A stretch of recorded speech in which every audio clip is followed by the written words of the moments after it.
Chapter 16:12. Since someone invited him, Shoho naturally wouldn't be polite. He called the members of Squad 3 and 4 and strode towards the East City Gate. While walking, they also intentionally tidied up the long backpack behind them. It contained the 95 style.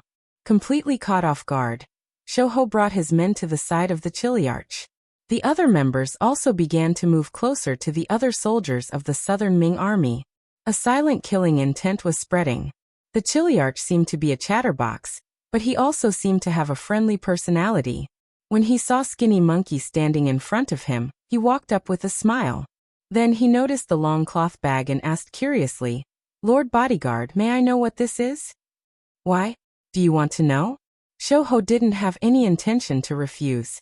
He smiled and took the long cloth from his back and placed it in front of the Chiliarch. "Ah, can I see it? In that case, I'd like to broaden my horizons." The Chiliarch chuckled with an intrigued look on his face. It seemed that everyone was very curious about the unknown. At this moment, not only the Chiliarch, but the other Southern Ming soldiers also came to the side of the Langyus Special Forces members with curious looks. Even the Southern Ming soldiers who were responsible for guarding the civilians also gathered. "Oh, I see. Then I'll show it to you. This is the secret weapon prepared by Lord Baikurin." Skinny Monkey-like laughed, then gave a look to the other Special Forces members. Then, the long cloth strip was slowly opened, and the black gun body appeared in front of the Southern Ming soldiers. Most of these Southern Ming soldiers were people who rebelled with the 3 provinces King Zhuhuetu. But after Baikuin surrendered to the Southern Ming Army, they also changed and became part of the Southern Ming Army. For people like them, their military quality was very ordinary, not to mention their knowledge. For people like them, firearms were something they had only heard of and had never seen with their own eyes. Not to mention the extremely advanced 95 style. When this thing was taken out, they only knew that it was an iron lump. As for what it was used for, they had no idea at all. Shoho and the other members took out the 95 style in front of the enemy, then held it in their hands and pulled the safety. "How is it? Have you never seen him before? Let me tell you, this is the newest firearm. Its name is the 95 style. How about this? There's no point in just talking about it. I'll show you all their might so that everyone will have more confidence when it comes to defending the city. Yes. Let us take a look, and we will be more confident." The Southern Ming soldiers nodded in agreement. They didn't know that at this time, they had already taken a step into the gates of hell. Skinny Monkey and the others didn't expect things to go so smoothly. Each of the team members quickly communicated with each other with their eyes. Skinny Monkey even straightforwardly made a hand gesture. This was not only for the 59 team members beside him to see, but also for Captain Tai Tiger, who was a mile away. He was sending the signal to attack. Fire. Everything was ready. The Chiliarch was still standing together with the soldiers, waiting to watch the show. Suddenly, they realized that the black muzzles were pointed at them. Before they could react and understand what was going on, gunshots rang out. Bullets flew out from the muzzles as if they had eyes and hit their bodies. In exchange, the Southern Ming soldiers fell to the ground one after another. Their bodies were strangely identical, with bullet holes that were bleeding. At such a close distance, and when the enemy wasn't prepared, the 1,000 Southern Ming soldiers didn't even have time to react before they fell to the ground one by one. The originally bustling East City Tower instantly became much more spacious. Charge! Tai Tiger was overjoyed when he saw all of this. Skinny Monkey and the others had successfully completed their mission and occupied the East City Gate. Now it was time for him to launch his attack. He stood up and gave the order to the other members of the Special Forces to charge. At the same time, he raised his hand and shot a red signal flare into the sky, signaling to the 5-star Army cavalry outside the city to attack. The first to be frightened by the sudden change on the city tower were the commoners who were driven into the city. Just a moment ago, they saw the Southern Ming soldiers surrounding Skinny Monkey and the others. But in just a short while, all of them fell to the ground and became corpses? What kind of powerful weapons were these people holding? Also, if these people wanted to attack them with guns, what should they do? Wait for death. Even at this time, the commoners were still cowering and huddling together. No one thought of resisting with their lives. It had to be said that this was also a kind of tragedy.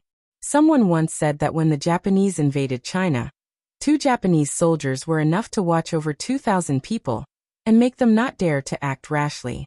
That was a scene that people didn't dare to imagine.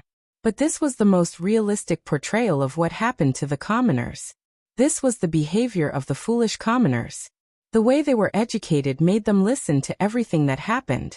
Without anyone leading them, even if they knew that they would die, they would still accept it. They didn't even have the thought of resisting. It really made people angry and sad. However, this kind of thing wouldn't happen in the future.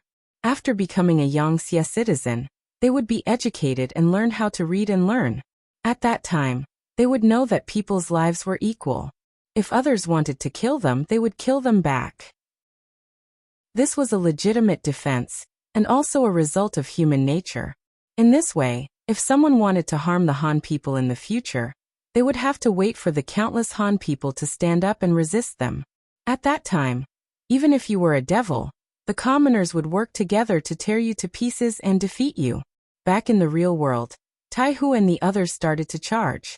After the southern Ming soldiers on the city tower noticed that something was wrong, they started to send troops to attack the city gate. Instantly, gunshots rang out and the soldiers of the South Ming Dynasty fell into a pool of blood. When Taihu and the others started to charge, Skinny Monkey also came in front of the commoners and said loudly to them, "We are the 5-star army. We are here to save you. In order to survive, please help us open the city gate and welcome the 5-star army into the city.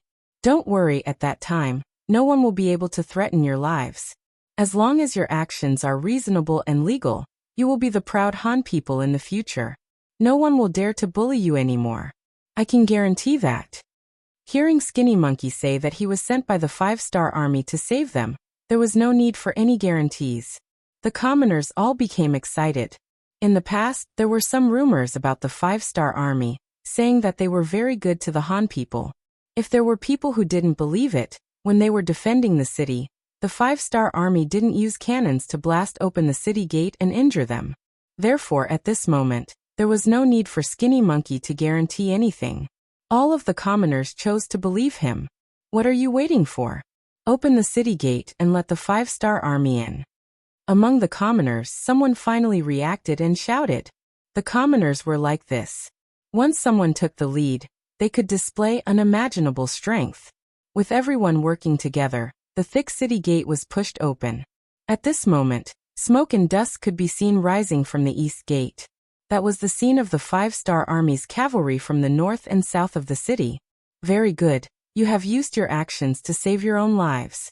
You have done very well. However, there are still many commoners like you who are being used at the other 3 city gates. If you are willing, you can come with us to save more commoners. As the saying goes, saving a life is better than building a 7-storied pagoda. Your chance to accumulate good karma has come. Of course, if you don't want to go, no one will force you. As long as you stay here, your safety will be guaranteed. Skinny Monkey was still using his words to encourage the commoners. This was because this step was the first step for them to change. Under Skinny Monkey's persuasion, and with the thought that saving people could accumulate good karma, the main reason was that many of the commoners' relatives were still at the other city gates, and they indeed needed their help. Therefore, this suggestion quickly gained the support of most of the commoners. At this moment, more and more commoners responded, and Skinny Monkey's team continued to expand. Good, then everyone get ready. When the main cavalry of the 5-star army enters the city, we will go to the other city gates. At that time, how many commoners we can save will depend on you. Skinny Monkey was very satisfied with the commoners' performance and immediately grinned. In front of the city gate, Taihu led 7 small teams to snipe the South Ming army coming down from the top of the city gate. Those who were able to join the Wolf Fong Special Forces and pass the assessment were all very skilled. As for the marksmanship, it was the focus of their training. Not all of them were sharpshooters, but they were not far from it. When they unleashed their godly spear techniques, none of the southern Ming soldiers who rushed down the city walls were able to escape. They were all shot to death. Thousands of people rushed down continuously, but none of them could reach the city gate. The general guarding the east city was finally afraid. He no longer sent people to attack the city gate. Instead, he lit up a thick smoke and began to warn them. At this moment, countless cavalry soldiers of the First Army entered the city through the East City Gate. At this point, the scales of victory began to tilt. Baikurin was still watching the performance of the Five-Star Army on the West City Gate Tower. When he saw the cavalry of the Five-Star Army constantly moving and the ground rumbling, he had already changed from the initial fear to the current calm. Chapter 16:13. In his opinion, this was simply the Five-Star Army's bluff. If they really had such strength, they would have charged into the city a long time ago instead of lingering here from morning to noon. It was as if they had nothing to do. Lord, thick smoke, thick smoke. A guard casually looked back out of boredom and saw the thick smoke rising from the east gate. Then he exclaimed out loud, "What thick smoke?"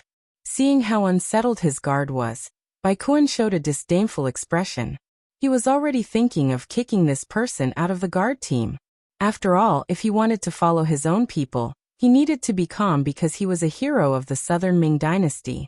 As he spoke, Baikuin also turned around and saw the thick smoke rising from the east gate. At this moment, he completely forgot what it meant to be calm. He just stood there with his mouth wide open. He didn't know what to do. Wasn't there no Five-Star Army outside the east gate? Why is there smoke rising all of a sudden? What is going on? Could it be that someone had mistakenly lit the smoke signal? As soon as this idea came out, it was directly rejected by Baikuin. Even if there was a mistake, it should have been extinguished immediately instead of letting the smoke get bigger and bigger. In this case, there could only be one result. The East Gate was in danger, and it might have been breached by the Five-Star Army. What's going on? Where did the main force of the Five-Star Army come from outside the East Gate? How did they attack the city? Why didn't we hear the sound of cannons? As soon as he opened his mouth, he asked a series of questions. But regarding all this, no one knew what was going on, so naturally, no one could answer Baikurin's question. Report. Fortunately, it didn't take long before a scout from the city rushed to Baikuin's feet. What the hell happened? Tell me. Baikuin grabbed the scout's collar and asked with red eyes. Reporting to the general. That scout was also shocked by Baikuin's words. However, he still replied instinctively. The Five-Star Army suddenly appeared in the city and attacked from the inside. Now that the main force of the Five-Star Army has entered the city, all the city gates have become dangerous. General, please send reinforcements. When the scout's reply entered Baikuin's ears, he shook his head in disbelief. Impossible. How could there be Five-Star Army reinforcements in the city? Didn't we check it before? Where did they come from? Baikuin found it hard to believe the truth in front of him. If someone were to tell him right now that the Five-Star Army's reinforcements had flown over while his attention was focused on the cavalry below the city walls, he would definitely not believe it. But now, regardless of whether he believed it or not, things had already happened. What he needed to do now was to send reinforcements. But the problem was, if he were to face the Five-Star Army head-on, would his 30,000 South Ming soldiers really be a match? If he was an opponent, why would he threaten the commoners to become human shields? Although he knew that the possibility of them being a match wasn't high. But at this moment, he had no other choice. Baikuin waved his hand and said with the attitude of a general who wouldn't return, "Leave a portion of you to guard the west side of the city. The rest of you, follow me down the city walls. We will work together to chase the Five-Star Army out of the city." Chasing them out was a lie. The real thing was to find a chance to escape. Because when Baikuin said this, he didn't have the confidence to do it. The soldiers below didn't know the truth. They only saw that even the general was going to get on the horse, and they were all encouraged. Thinking that the city was still their territory, they all shouted and followed Baikuin down the city walls. The Five-Star Army's cavalry entered the city. Leading them was a division commander, Taimur. He had quite a bit of experience, and most importantly, his horse riding skills weren't bad. After entering the city, he led the cavalry and started to rampage. Whenever they met the South Ming reinforcements, the cavalry would crush the South Ming infantrymen in an instant. After the cavalry charged past, the ground was covered with corpses. The soldiers he brought were all veterans and elites. Furthermore, they were cavalry and had a natural ability to crush infantrymen. There really wasn't anyone who was a match for him. Wherever the cavalry went, the South Ming soldiers would either run away or kneel on the ground in surrender. The world's #1 cavalry was simply too strong. They were so strong that no one was a match for them after entering the city. Under Teimuer's leadership, they first attacked the North City Gate and defeated the South Ming soldiers there. They opened the city gate from the inside and allowed the soldiers of the 2nd Division to enter the city. Following this, the 2nd Division headed straight for the South City Gate while Teimuer led his troops to the West City Gate. As the saying goes, enemies are bound to meet. Before they charged far, they saw a group of South Ming soldiers coming from the West City Gate. The general leading them was General Bai Kuan, who had just been appointed as Guangxi's left envoy. From afar, Bai Kuan also saw Teimuer. However, he didn't recognize him. Seeing that he was wearing a general's armor, he only thought that he was an ordinary general. Bai Kuan, who wanted to take advantage of the chaos to kill his way out, naturally wouldn't avoid anyone. He needed to kill his way out. TSK, come and die. Facing the 5-star army that didn't have any firearms, Bai Kuan was still confident. After all, he was personally appointed as the Guangxi Great General by Zhu Huitu. You are Bai Kuan? On the other hand, Teimuer recognized the general immediately. This was also because before the battle, someone had drawn a portrait of Bai Kuan. It was precisely because he had seen it that he recognized Bai Kuan. He was a little surprised. He was surprised that Bai Kuan recognized him. However, at this moment he definitely wouldn't back down because of this reason. On the contrary, he waved his spear and charged forward. Who cared how this person recognized him? He would kill him first. Haha, good timing. Teimuer wasn't disappointed that Bai Kuan didn't respond. He only needed to know that Bai Kuan's identity was very important. Holding his scimitar, Teimuer began to speed up. It was precisely because he knew Bai Kuan's identity that Teimuer didn't dare to be careless. Before he attacked, he had already made sufficient preparations. His other scimitar was ready to be unsheathed at any time. On the other hand, Bai Kuan's fighting strength was weaker than Teimuer's to begin with. In addition, he had underestimated his opponent. He didn't think that his luck would be so bad that he would randomly encounter a famous general in the 5-star army. Therefore, when he attacked, he held back 30% of his strength, so that he could charge forward later. After all, he didn't know how difficult the road ahead would be. If he used up all his strength right away, what would he do in the future? Just like that, one held back 30% of his strength while the other used all his strength. Originally, the strength of both sides wasn't equal. The strong were stronger and the weak were weaker. After just one exchange of blows, Bai Kuan knew that he had made a big mistake. The spear and scimitar collided. In that instant, a huge force was transmitted through his arm. It also caused Bai Kuan's entire body to tremble. His right hand that was holding the weapon almost lost its strength and threw it away. When an expert showed his hand, it was obvious whether he was skilled or not. After knowing Teimuer's strength, Bai Kuan decided to use all his strength to deal with him. At the same time, he secretly cursed his bad luck. How could he meet such a fierce general so casually? However, it was obviously a little too late for Bai Kuan to get serious. Teimuer, who had gained the upper hand in one move, laughed heartily and waved his left hand. The scimitar quickly drew a gust of wind and slashed across Bai Kuan's armor. With one slash, the armor was split into two. At the same time, blood and flesh were drawn out. It was just one slash. If it wasn't for the armor protecting his body, Bai Kuan's body would have been split into two. Ayaya. Bai Kuan involuntarily cried out when he felt the intense pain in his chest. He then turned around and tried to leave. Beside him, a few of his personal guards rushed over on their horses in an attempt to save their master. The bodyguards weren't slow. However, compared to the soldiers of the world's #1 cavalry army, they were much slower. These soldiers seemed to have expected something would happen. Without waiting for the bodyguards to rush over, they rushed out and blocked the path of the bodyguards. Taking this opportunity, Teimuer chased after Bai Kuan. Just as Bai Kuan turned his horse around, a slash of his scimitar came towards him. Bai Kuan didn't expect that he would be hit again. His arm was hit once more, and he fell from his horse as a result. Save the general. When the bodyguards who didn't have horses saw this scene, they quickly rushed forward and blocked Taimou with their lives. Then, under the protection of the bodyguards, Baikuan, who was covered in blood, led the infantrymen behind him and kept retreating. Take the small path. Although Baikuan had been slashed twice, he was still conscious. After that exchange, he saw the power of the 5-star Army's cavalry. He knew that it wasn't realistic to escape by the main road. The only way was to rely on everyone's familiarity with the terrain of Nanning Prefecture, and take the small paths to shake off their pursuers. The South Ming army was retreating while blocking the enemy. Along the way, they left behind more and more corpses. Hence, Baikuan was getting further and further away from Taimou.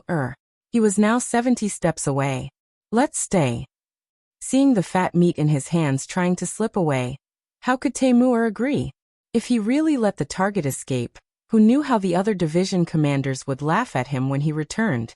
He took out the Big Dipper crossbow from his back and pulled the bowstring. The Big Dipper crossbow was the exclusive weapon of the world's #1 army. Because the materials used to make it were expensive, it wasn't easy to make. Hence, the only army that could use it was the world's #1 army. When the Big Dipper crossbow was taken out, the so-called South Ming army became a target that couldn't withstand a single blow. Faced with the crossbow that could fire 7 arrows at a time, and the speed at which the arrows were loaded and loaded was extremely fast, a large number of South Ming soldiers fell in just 2 waves of attacks. Chapter 16-14. Some of them had already become corpses, while others had knelt down and surrendered out of fear. This caused Taimou to have no obstacles in his way. With a loud laugh, Commander Taimou leapt out on his horse and headed straight for the injured Baikuan. The 5-star army's cavalry entered the city, which meant that Nanning Prefecture had fallen. When the 4 city gates opened from the inside, countless commoners erupted with their strength, knocking down the 20,000 southern Ming soldiers. The strength of the commoners could not be underestimated. It was fine if they didn't erupt, but once they did, the shocking strength they released would leave people speechless. Thus Nanning Prefecture fell. The pitiful Baikuan was first captured alive by Taimou, due to his injuries. After a simple bandage, he was tied to a pillar in front of the city square. Countless commoners swarmed over. The timid ones were allowed to throw rotten eggs or green vegetables at Baikuan's body. The more daring ones directly spat at him. There were even some who urinated on him on the streets. As for the more daring ones, they used sharp daggers to slice off Baikuan's flesh under the supervision of the 5-star army soldiers. This was a punishment worse than death by 1,000 cuts. All of this was because Baikuan wanted to force the commoners into a state of certain death. Now retribution had arrived. If he had known that this would happen, he would not have chosen to use the commoners as a human shield even if he was beaten to death. Afterwards, when Baikuan's matter was intentionally spread to the various prefectures of southern Ming, all of the generals fell silent. They originally thought that the 5-star army's slogan of loving the commoners was a weakness that could be used against him. If they did it well, they might be able to turn defeat into victory. But now Baikuan had done this. Not only had he died without a burial place, but even his family had not received any benefits. All of them had died. With this living example in front of them, they could not help but learn from it. They did not want to become the second Baikuan. As for how the 5-star army appeared in the city, this matter became a mystery, and many people had a question mark in their hearts. Nanning House was taken down. As the capital of Guangxi, this had a huge meaning, and alerted the South Ming troops in the other provinces. Right now, no one doubted whether the 5-star army would be able to conquer Guangxi. What they were thinking about was whether the 5-star army would continue to expand after conquering Guangxi. This was something that everyone was concerned about. Time passed day by day. After Baikuan was killed and Nanning Prefecture was broken through, the other prefectures in Guangxi all surrendered, to the extent that the world's 1st Cavalry Army, Cold Front's 2nd Division, and Russia's 1st Division had no choice but to fight on different fronts. However, even if they split up their forces, their progress was still very fast. Without encountering any tough battles, the five-star army's vanguard would often open their doors and surrender. Just like this, in less than a month, the entire Guangxi region was under the influence of the five-star army. Yang Qindong had also achieved his goal when he first came to Yunnan House, which was to completely control Yunnan, Guizhou, and Guangxi. In the 6th month of 1467 AD, when everyone's attention was on whether the five-star army would continue to expand, Commander Xiaofeng's 2nd Division suddenly went south from Guangxi's Lianzhou Prefecture. With the firearms in their hands, in a short 10 days, they took down Guangxi's Gaozhou Prefecture and Laizhou Prefecture. This action shocked Guangdong's chief minister Yang Xian, who had been paying attention to the five-star army.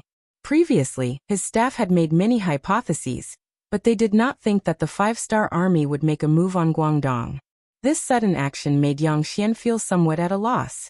Afterwards, he anxiously called for a meeting of Guangdong's rank 4 civil and military officials to discuss a solution. In the meeting, everyone was arguing incessantly. Some people felt that the five-star army was not to be trifled with. If they rashly attacked, not only would they have no chance of winning, it would also easily drag the entire Guangdong region into the flames of war. In the end, they would follow in Guangxi's footsteps. If that happened, everyone would be sinners. There were also people who felt that it was fine to attack, but they had to obtain the emperor's orders. Otherwise, they would be acting without a valid reason. If the five-star army only wanted to take over these 2 prefectures and did not intend to start a war on Guangdong, then if they took the initiative to attack, wouldn't they be forcing the five-star army to make a decision? After all, there was news from the front lines that the five-star army wanted to take over Laizhou Prefecture because it was close to the sea.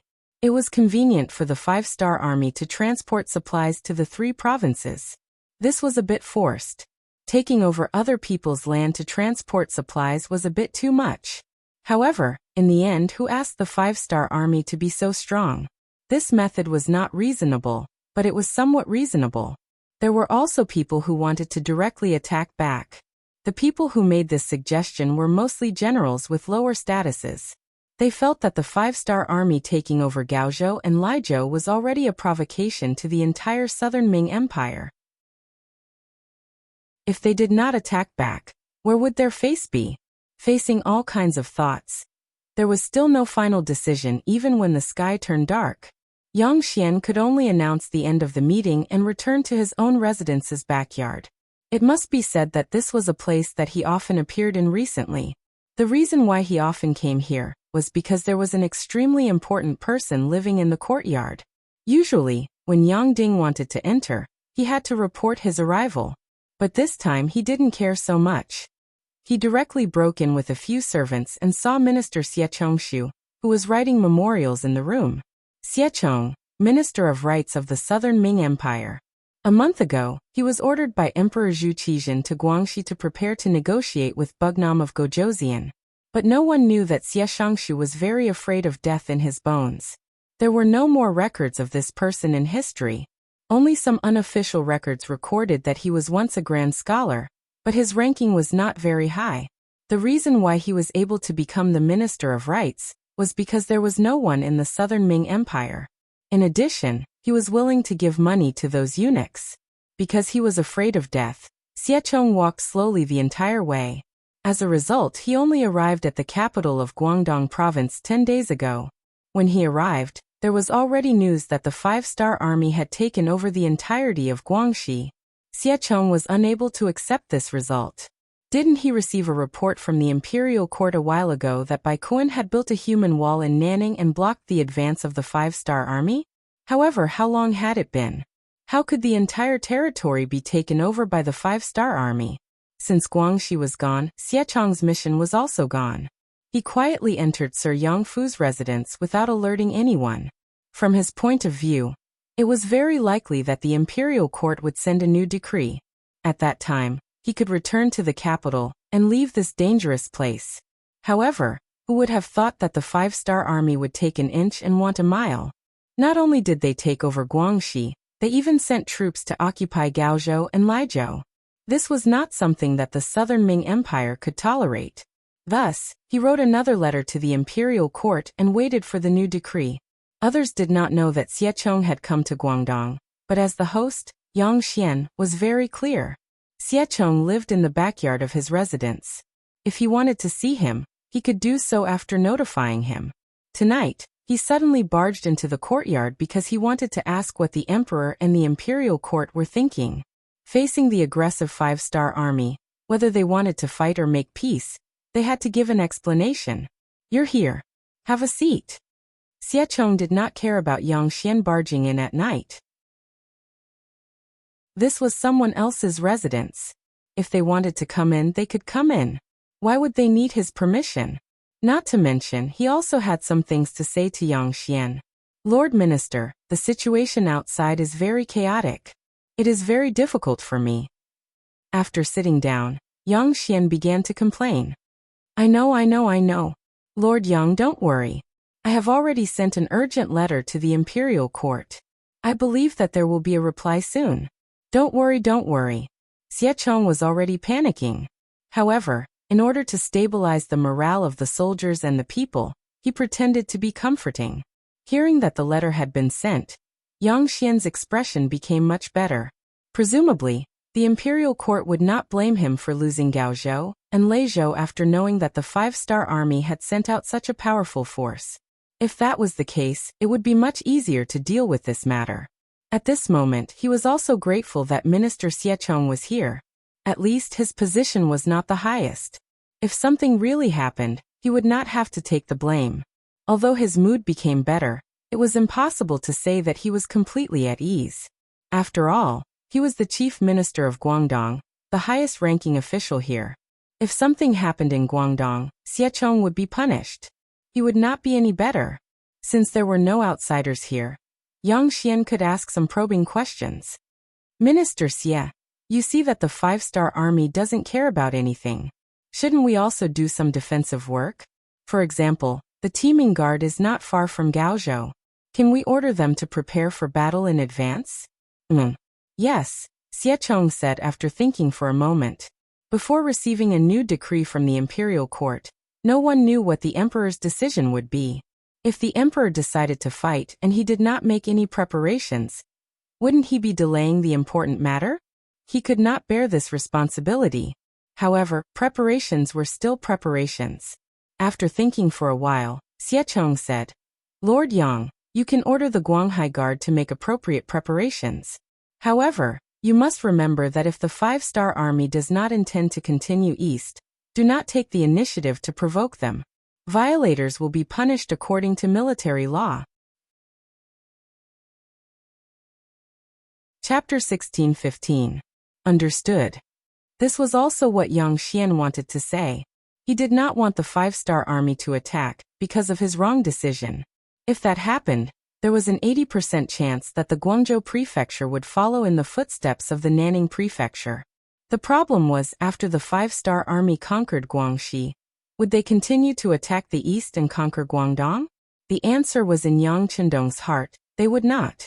There were many reasons why they would not do so. For example, they did not have enough excuses, they did not have a good reason to attack, the current southern Ming was quite strong, and if they continued to fight, both sides would suffer losses, etc. Ultimately, Yang Qindong, or Yang Xie and the five-star army, were not fully prepared. 6 years ago, because Yuandong province was attacked, Yang Qindong personally led the army and fought until now. The results of these 6 years were so great that it completely exceeded Yang Qindong's expectations. Before this, he wasn't mentally prepared for this. Even if they conquered 3 provinces this time, it was because of Zhu Huihua's provocation. Otherwise, Yang Qindong would have returned to Qiqian City to rest. The situation was already beyond his expectations. The management staff could not keep up, and the army also needed to rest after a long battle. If he wanted to attack southern Ming, he did not know how much military resources and supplies he would need. Before all of these were prepared, Yang Qindong wanted to stop here. Of course, if southern Ming took the initiative to provoke him, then he would not be polite. If he didn't have enough management personnel, he could just use the old people from the southern Ming Empire. Then when there were new people, he could slowly replace them. Although doing this would cause instability in the rear, Yang Qindong wouldn't admit defeat when facing the southern Ming Empire's army. As for conquering Gaozhou and Laizhou, Yang Qindong really wanted to open up a sea supply route. In this way, all kinds of military supplies could enter the three provinces faster, and it would play a great role in stabilizing the situation. With such benefits, he had no choice but to do it. As for whether this would cause the Southern Ming Empire to be disgusted, or even take the initiative to send troops, Yang Qindong didn't want to think too much about it. What's the matter? You guys didn't care when Zhu Huiqiang sent troops to Langsun. You guys even supported Zhu Huiqiang with cannons. You even let Wang Mubin of Shiping deal with me. Taking down these two houses would be considered as interest. That was what Yang Qindong thought. After allowing Xiaofeng to take down Laizhou Prefecture, he ordered Lung Feng and the 2nd Division to build a port to receive the resources from Qiqian City. He himself was waiting for the Southern Ming Imperial Court to send someone to negotiate with him. Although there was a Southern Ming envoy named Zhou Ziang in the Nanning Prefecture, Yang Qindong wasn't going to talk to him. This person's rank was too low. He had already received news that Minister Xiechong had personally come. Since that was the case, it was better to have a chat with this person. Zhou Ziang, who had been neglected, was much more haggard than a month ago. He didn't know what was going on outside. He couldn't sleep well and didn't eat well. He had lost more than 5 kilograms. He had also requested to meet with His Highness Bugnam of Gojoseon more than once. At this moment he no longer had the arrogance from before. Even when he spoke to a courier, he was very polite. However, even though he was polite, the courier didn't take him seriously. Perhaps it could be said that the order he received was to watch Zhou Ziang and the others. Everything else had nothing to do with him. He had requested for a meeting for several days. In order to achieve his goal, he had even taken out all of his valuables. It was all to curry favor with the courier. However, there was still no progress. At first he thought that the other party thought it was too little, so he kept increasing the price. However, in the end he realized that the other party really didn't want to accept it. On this point, Zhou Ziang was filled with emotions. Since ancient times, there had been a saying that there were 7 rank officials in front of the Prime Minister's door. It was said that the status of a servant was similar to that of the master. When the master was powerful, the small people under him could also benefit and even rise to the heavens. Just like in the current Southern Ming Dynasty, many servants of the big families were all arrogant. Sometimes they could even complete some tasks that only the officials could do.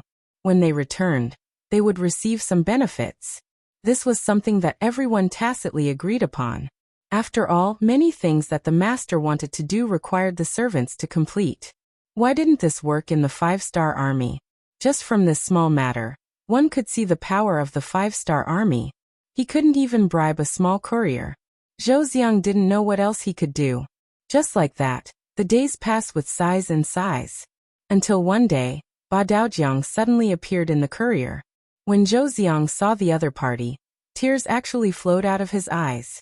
It was as if he had seen his family after many years. At this moment, Zhou Ziang was indeed very emotional. He had finally met someone who kept his word. Assistant Minister Zhou, what happened to you? Could it be that someone mistreated you? Ba Daojiang was also shocked by the tears flowing out of Zhou Ziang's eyes. He instinctively thought that someone had done something unfavorable to the Southern Ming Dynasty. No. Seeing that Ba Daojiang had misunderstood, Zhou Ziang shook his head and said, "We are very good here. There is enough food and drink, and there is a lot of variety. It is really good." This wasn't to say that Zhou Ziang was flattering, but it was the truth. When it came to food, Yang Shi would never be thrifty or diligent when it came to it. Using a sentence that Yang Qindong once said, if one wanted to change every day, they wouldn't even be satisfied with food. If they couldn't change, then what change was there to change?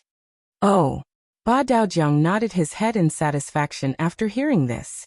He also didn't believe that someone would dare to do such a thing. The 5-star army rewarded the soldiers with great merits very generously, but at the same time, the punishment for the soldiers who made mistakes was also very severe. It was just like how the soldiers didn't dare to accept Zhou Ziang's money, because once they accepted it, it wasn't a matter of whether they could keep their money, but whether they could keep their lives. At that time, their family would also be humiliated because of it. Everything was just for a bit of money, but they had to pay such a heavy price. It was no wonder that although the soldiers were tempted, none of them dared to accept the money. Ba Daojiang knew that there wasn't a problem with the treatment, but he was even more curious. Why was Zhou Xiang crying when they met again after not seeing each other for more than a month? Speaking of which, they didn't have much of a relationship before, and this was only the second time they met. Moreover, the experience of meeting for the first time wasn't something that could make one happy, right?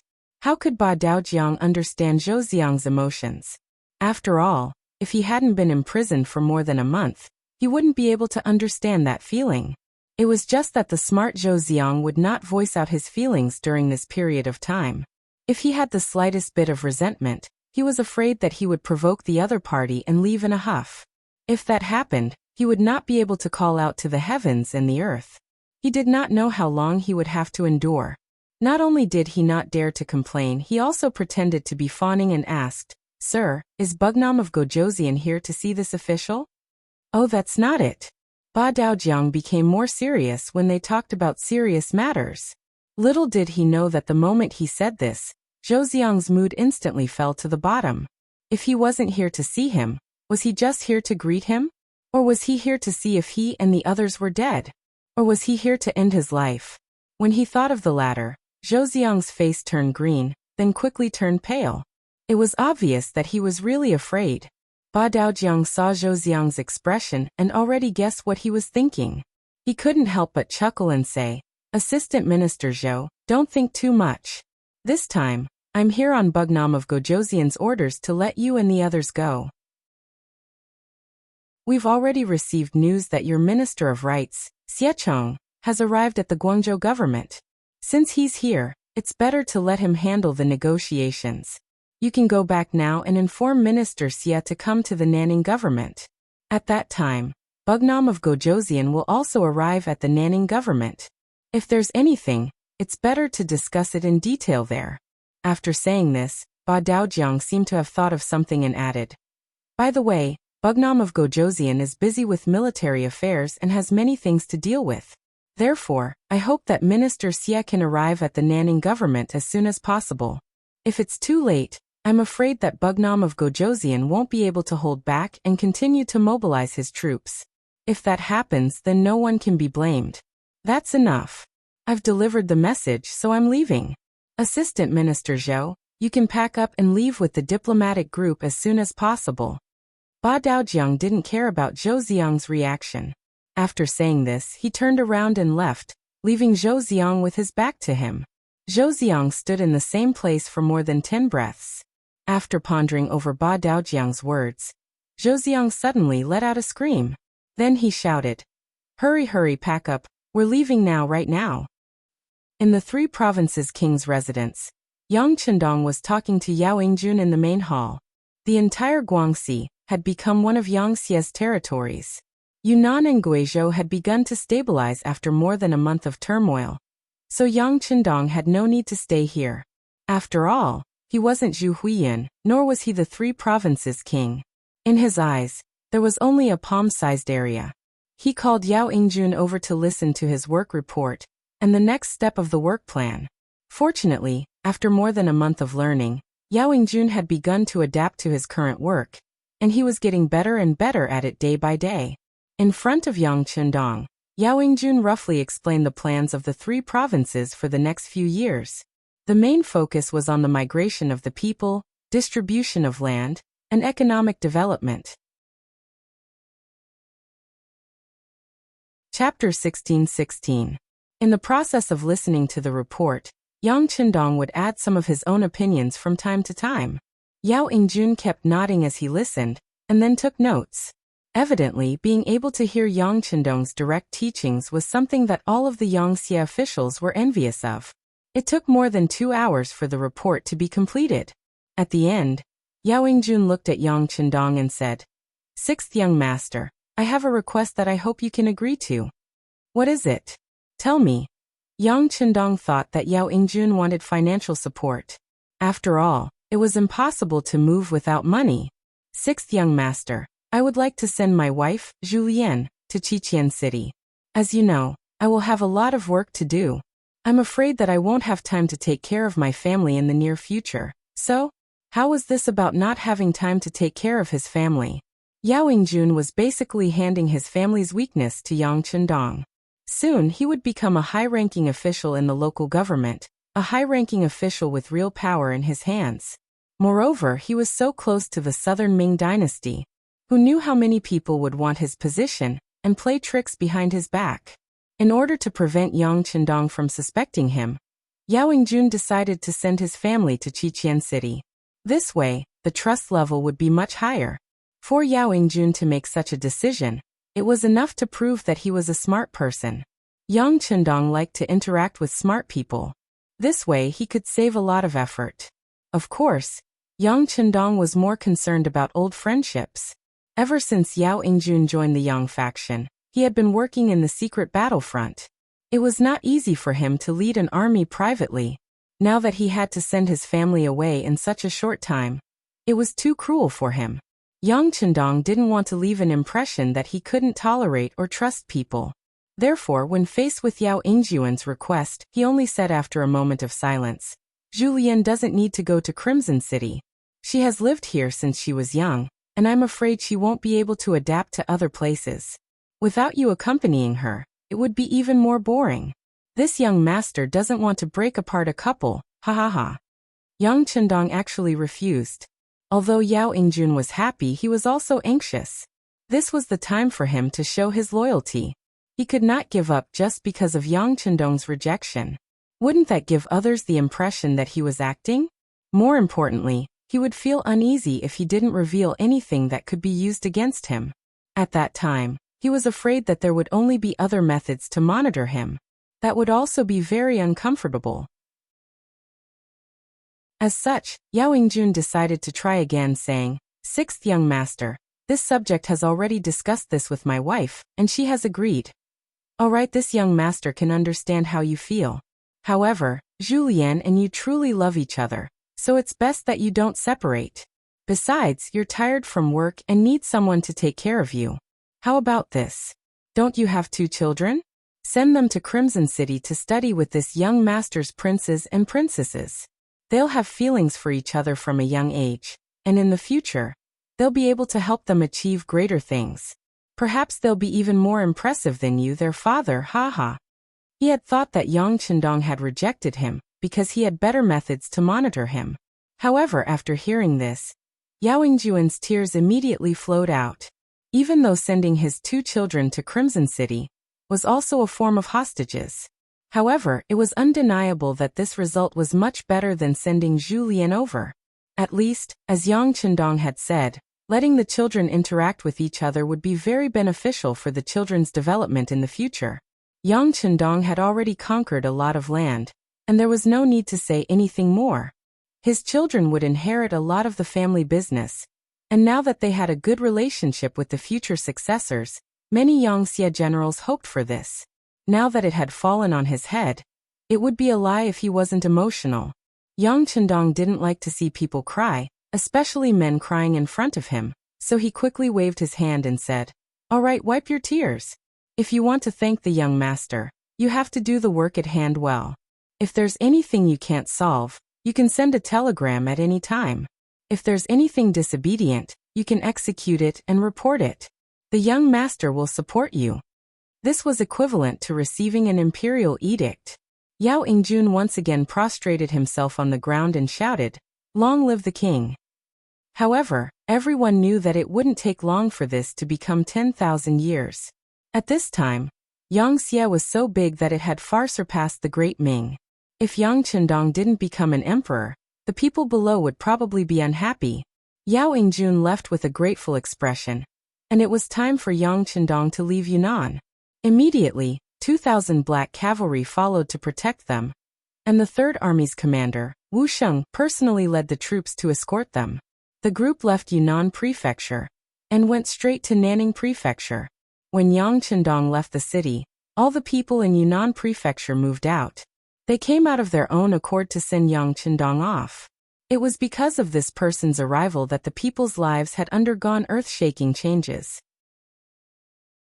Not only did they no longer need to worry about war and personal safety, But everyone was also given a new piece of land and had a goal in life. This was something that many people had never dreamed of. Riding on the white dragon and looking at the scene of the people sending him off, Yang Chendong said emotionally to Yao Ingjun, who was sending him off, "Did you see that? Those who win the hearts of the people win the world. As long as the hearts of the people are there, there's nothing that can't be done. You local officials and officials must remember this." "Yes, this subject will remember," Yao Ingjun replied as if he had been taught something. Nanning Prefecture. Commander Tian, who was riding a horse outside the city. There were several teachers with him. They all knew that the sixth young master would visit Nanning Prefecture today. For this, not only did they clean up the city again, they also sent many cavalry to protect him. Today, the importance of Yang Chendong's safety was far greater than that of the Emperor of Southern Baiming. There were many Nanning people in the welcoming team. They stood on both sides of the road either out of curiosity or out of gratitude. Without the Wolf Fong special forces sent by Yang Chendong, all the people would have been killed by the cannons. Just based on this point, it was worth everyone coming out of the city to welcome Bugnam of Gojoseon. There was another group of people in the crowd. There were many of them, about 1,000 people. They were wearing the Southern Ming official uniform that was somewhat out of place. They were the Southern Ming officials led by the Southern Ming Minister of Rights, Xiechong. After Zhou Ziang was allowed to leave Yunnan Prefecture, he rushed all the way to Guangzhou Prefecture and met the Minister of Rights, Xiechong. After repeating the words of Ba Dao River, Xiechong could no longer remain calm.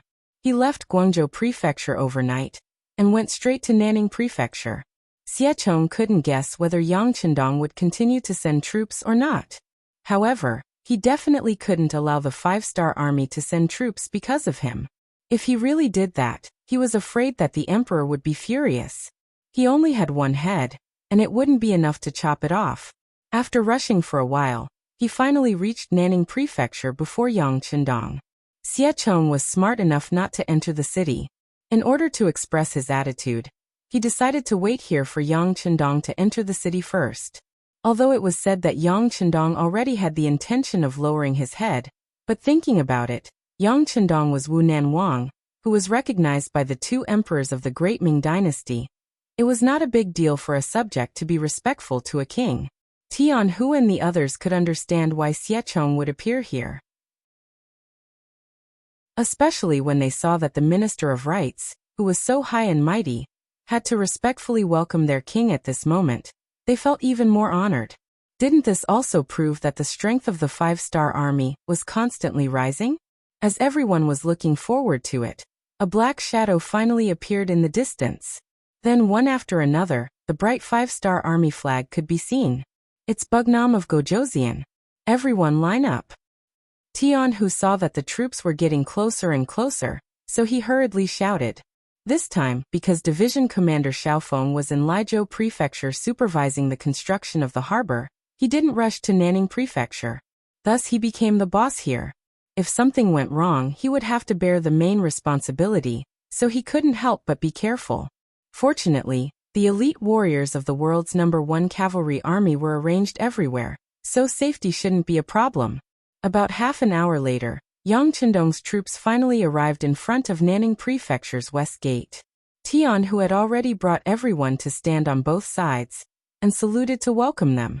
At the same time, his eyes were filled with excitement as he looked at Yang Chendong. Although they hadn't been apart for long, without Yang Chendong's command, the world's #1 cavalry army seemed to have lost its soul and felt all kinds of uneasy. Now that they could fight side by side with the sixth young master, of course everyone was excited. "You've all worked hard."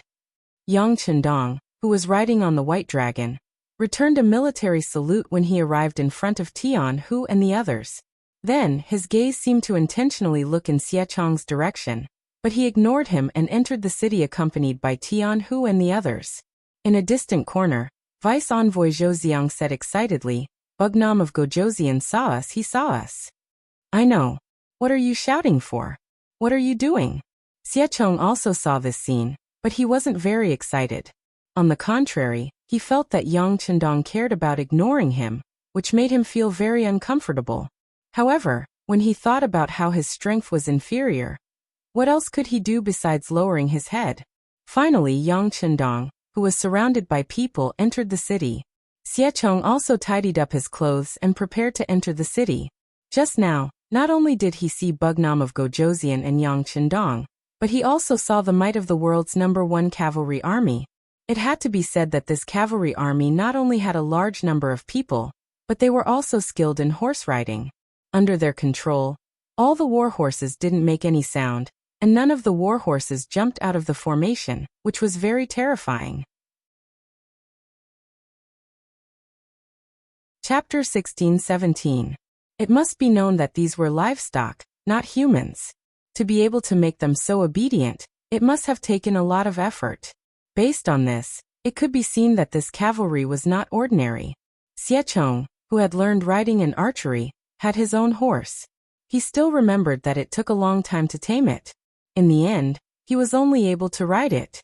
He could not reach the level of familiarity with it like the cavalry in front of him. Even a single horse could not do this, let alone so many war horses. From this point, this was an army that was not easy to deal with. Coincidentally, in the entire Southern Ming army, there were no decent cavalry. Due to the environment, the 2.5 million soldiers of the Southern Ming army were almost all infantrymen. Comparing them, wasn't it obvious who was superior? Thus, Xiechong had a rough understanding of the strength of the 5-star army. In his heart, he was thinking that it would be better if he could negotiate. As long as Bugnam of Gojoseon's request was not too excessive, so what if he satisfied him? After all, if they really fought, the Southern Ming army's chances of winning were too low. Yang Chendong naturally did not know that the world's #1 cavalry army's formation to welcome him would scare Xiechong. After he entered the city, he stationed himself in the largest courtyard in the city. This was a place that Tian Hu specially prepared for Yang Chendong to rest. The courtyard was very clean. There was a rockery, a garden and a pond. The environment looked very good. You are considerate. After Yang Chendong roughly looked around the courtyard, he nodded to Tian Hu in satisfaction. Then he said, "Go and arrange it. Let the Southern Ming envoy come and see me." At this point, Yang Chendong did not intend to continue fighting with the Southern Ming army. Since they were not fully prepared, they would stop fighting first. Of course, since he had the upper hand, he needed to ask for some benefits. He was also confident that the Southern Ming army would agree to his request. Because compared to him, the other side was not prepared for war. Not fighting. Tian Hu was shocked. After all, for a battlefield-killing god like him, if there was no war, it would not reflect their value. After asking this question, Tian Hu was somewhat regretful. He should not have questioned such a big matter. Although he was Yang Chendong's student, and was now the famous commander of the world's #1 cavalry army, there were some things that he could not ask. On the contrary, Yang Chendong did not show any dissatisfaction. Let's see what the Southern Ming Empire's attitude is first. After all, everyone here is Han. It's best if we don't fight. To be able to give such an answer, Tian Hu was already very satisfied. Then he said, "Tian Hu's #1 cavalry." Although Yang Chendong had been the Bugnam of Gojoseon for more than 10 years, he was still unable to adapt to his current role. Therefore, he gave such an answer to Tian Hu's question. If it was the 2 emperors of the Southern Baiming or Zhu Huihua, they would definitely not answer this question. Tian Hu moved quickly and quickly sent people to find Xiechong and the others in the city. Then, he led them to Yang Chendong's temporary residence. In the main hall, both sides were able to meet. Facing Xiechong, Yang Chendong could not be so casual. He first sat on the main chair in the main hall. When Xiechong appeared, the other party could only look up to see him. Southern Ming Ministry of Rights Minister Xiechong greets Bugnam of Gojoseon. Ministry of Rights Left Assistant Minister Zhou Ziong greets Bugnam of Gojoseon. Dispense with the formalities. Yang Chendong raised his hand and said with a calm expression.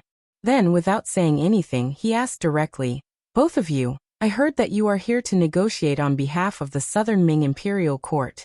What are your rules? Why don't you tell me everything?"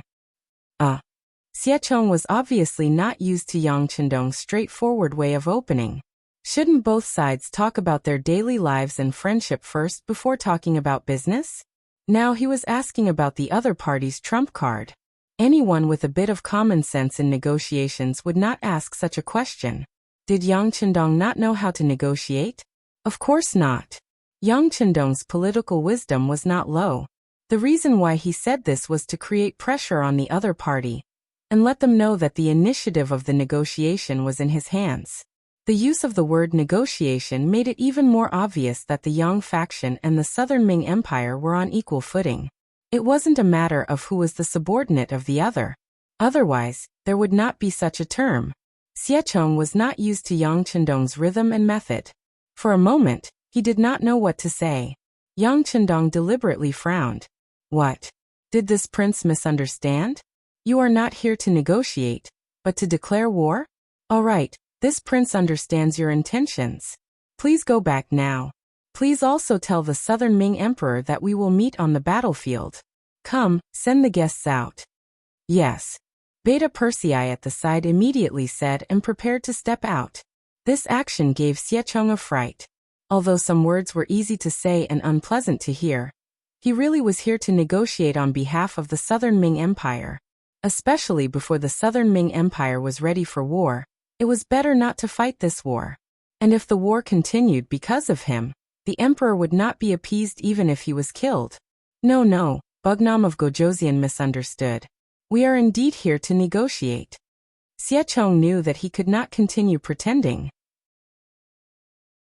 In order to complete his mission, he had no choice but to lower his head at this moment. From the moment he said this, it also proved that he recognized Yang Xie and the Southern Ming Empire as existences on the same level. All right then, tell me your thoughts. Yang Chendong wanted this kind of rhythm. Facing the somewhat aggressive Yang Chendong, Xiechong found that the words he prepared before could not be used. For example, the words that insisted that Yang Chendong was still a subject of the Great Ming Empire could not be said. This was because the other party was not afraid of war at all. On the contrary, he was the one who was afraid of war. However, there were still some words that needed to be said. Under Yang Chendong's guidance, Xiechong opened his mouth. Prince Bugnam of Gojoseon, Emperor Ingzong's intention is to allow you to establish a new power outside of the Southern Ming Empire. The Southern Ming Empire's imperial court will recognize the existence of this new power. However, the current Yunnan, Guizhou, and Guangxi must be returned to the Southern Ming Empire. This includes the captured Shiping King Mu Bin, Sanxing King Zhu Huifu, and the others. Also, enough. Just by listening to the beginning, Yang Chendong knew that the Southern Ming Empire did not see how powerful he was. At this moment, they were still holding on to unrealistic fantasies. Did they really think that he was just a king with a different surname, and did not dare to fall out with the Southern Ming Empire? Yang Chendong did not make a move now, because he was not fully prepared. He did not want more Han people to lose their homes and lives because of war.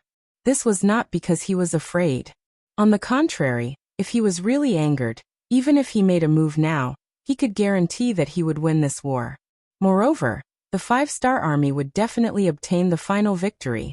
At most, he would have to pay a higher price and more Han people would die. It was because he considered the safety of the civilians that Yang Chendong decided to temporarily stop advancing. However, this did not mean that he was afraid. If Zhu Qizhen had such thoughts, then there was no need for this peace talk. Xiechong's expression turned a little ugly when he was rejected after just 2 sentences. However, considering that the 5-star army was at its peak, he suppressed the anger in his heart and said, "However, I wonder what Bugnam of Gojoseon's intentions are?" This prince's intentions? It's very simple. As long as the Southern Ming Empire agrees to these requests, our Yang Xie army will stop advancing and guarantee that we will not invade. Oh? This lowly official is willing to listen to Bugnam of Gojoseon's intentions. Hearing that the 5-star army would stop advancing, Xiechong was also interested. As for the so-called conditions, there was nothing to lose by listening to it first, right? Moreover, since you have brought up the conditions, we can discuss them later. Let's not talk about whether we can come to an agreement or not. At least, there was one point that could be delayed for a while.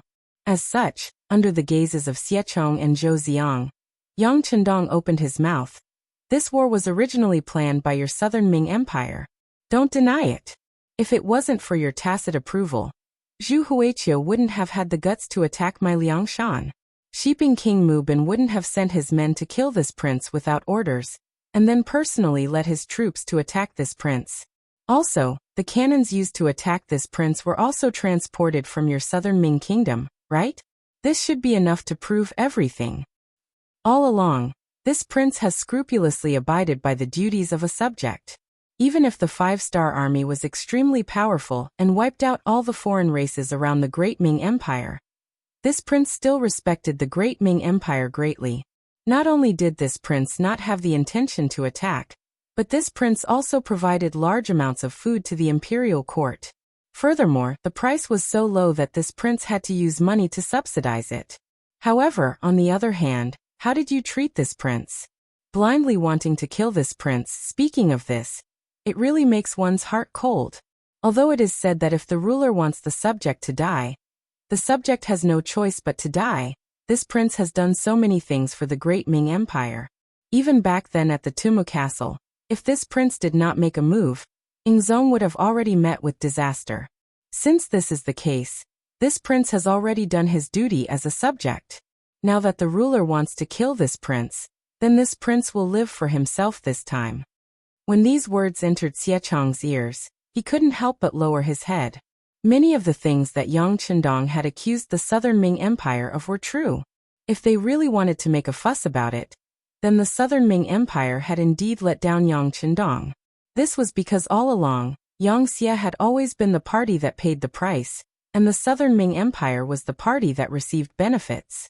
However, the result now was that Yang Chendong had to die. This was too much of a bully. If Xiechong had Yang Xie's powerful strength, he would probably not be able to resist jumping up and opposing the southern Ming Empire. Chapter 16-18. Since Xiechong did not speak, Zhou Zong was even more speechless. It was clear that they were the weaker side in this negotiation. Even if the peace talks ended, the southern Ming Empire would only suffer losses. Even so, no matter who initiated the negotiations, the emperor would not be satisfied. At this time, there was no way to hide. Who would take the initiative to charge forward? Since the envoy and deputy did not speak, Yang Chendong continued. Even if you are not benevolent, this prince cannot be unjust. After all, this is a place where the Han people live. This prince is also a Han official. If this prince does not have to use military force, this prince is unwilling to use it. However, this prince must give an explanation for the previous matter. This is also an explanation for this prince and the officials under this prince. Thus, I will raise the following conditions.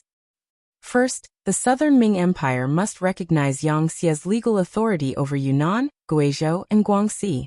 These territories were taken from Zhu Huiyun by this prince. It was also because of Zhu Huiyun's request that I went to southern Yun Manor.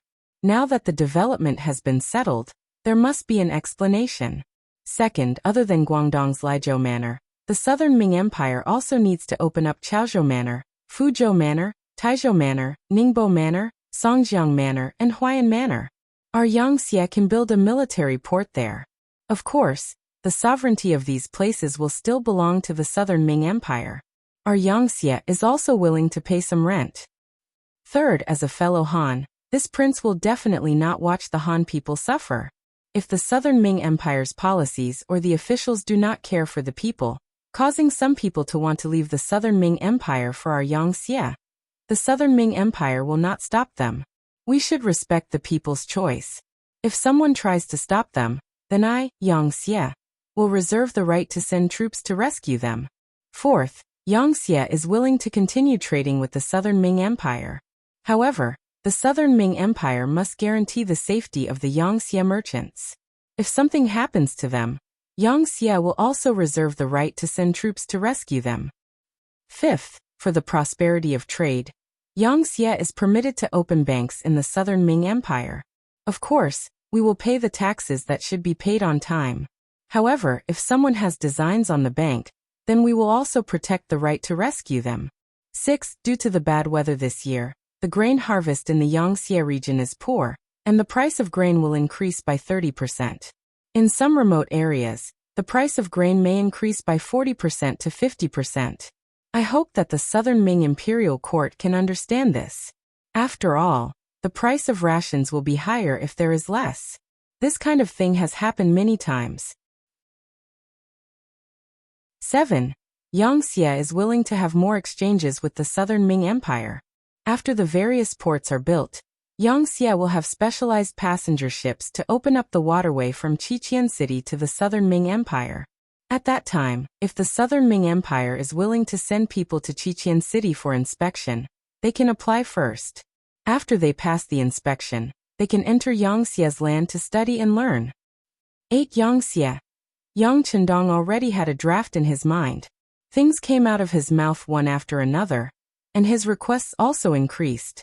Hearing this, Xiechong could not help but break out in cold sweat.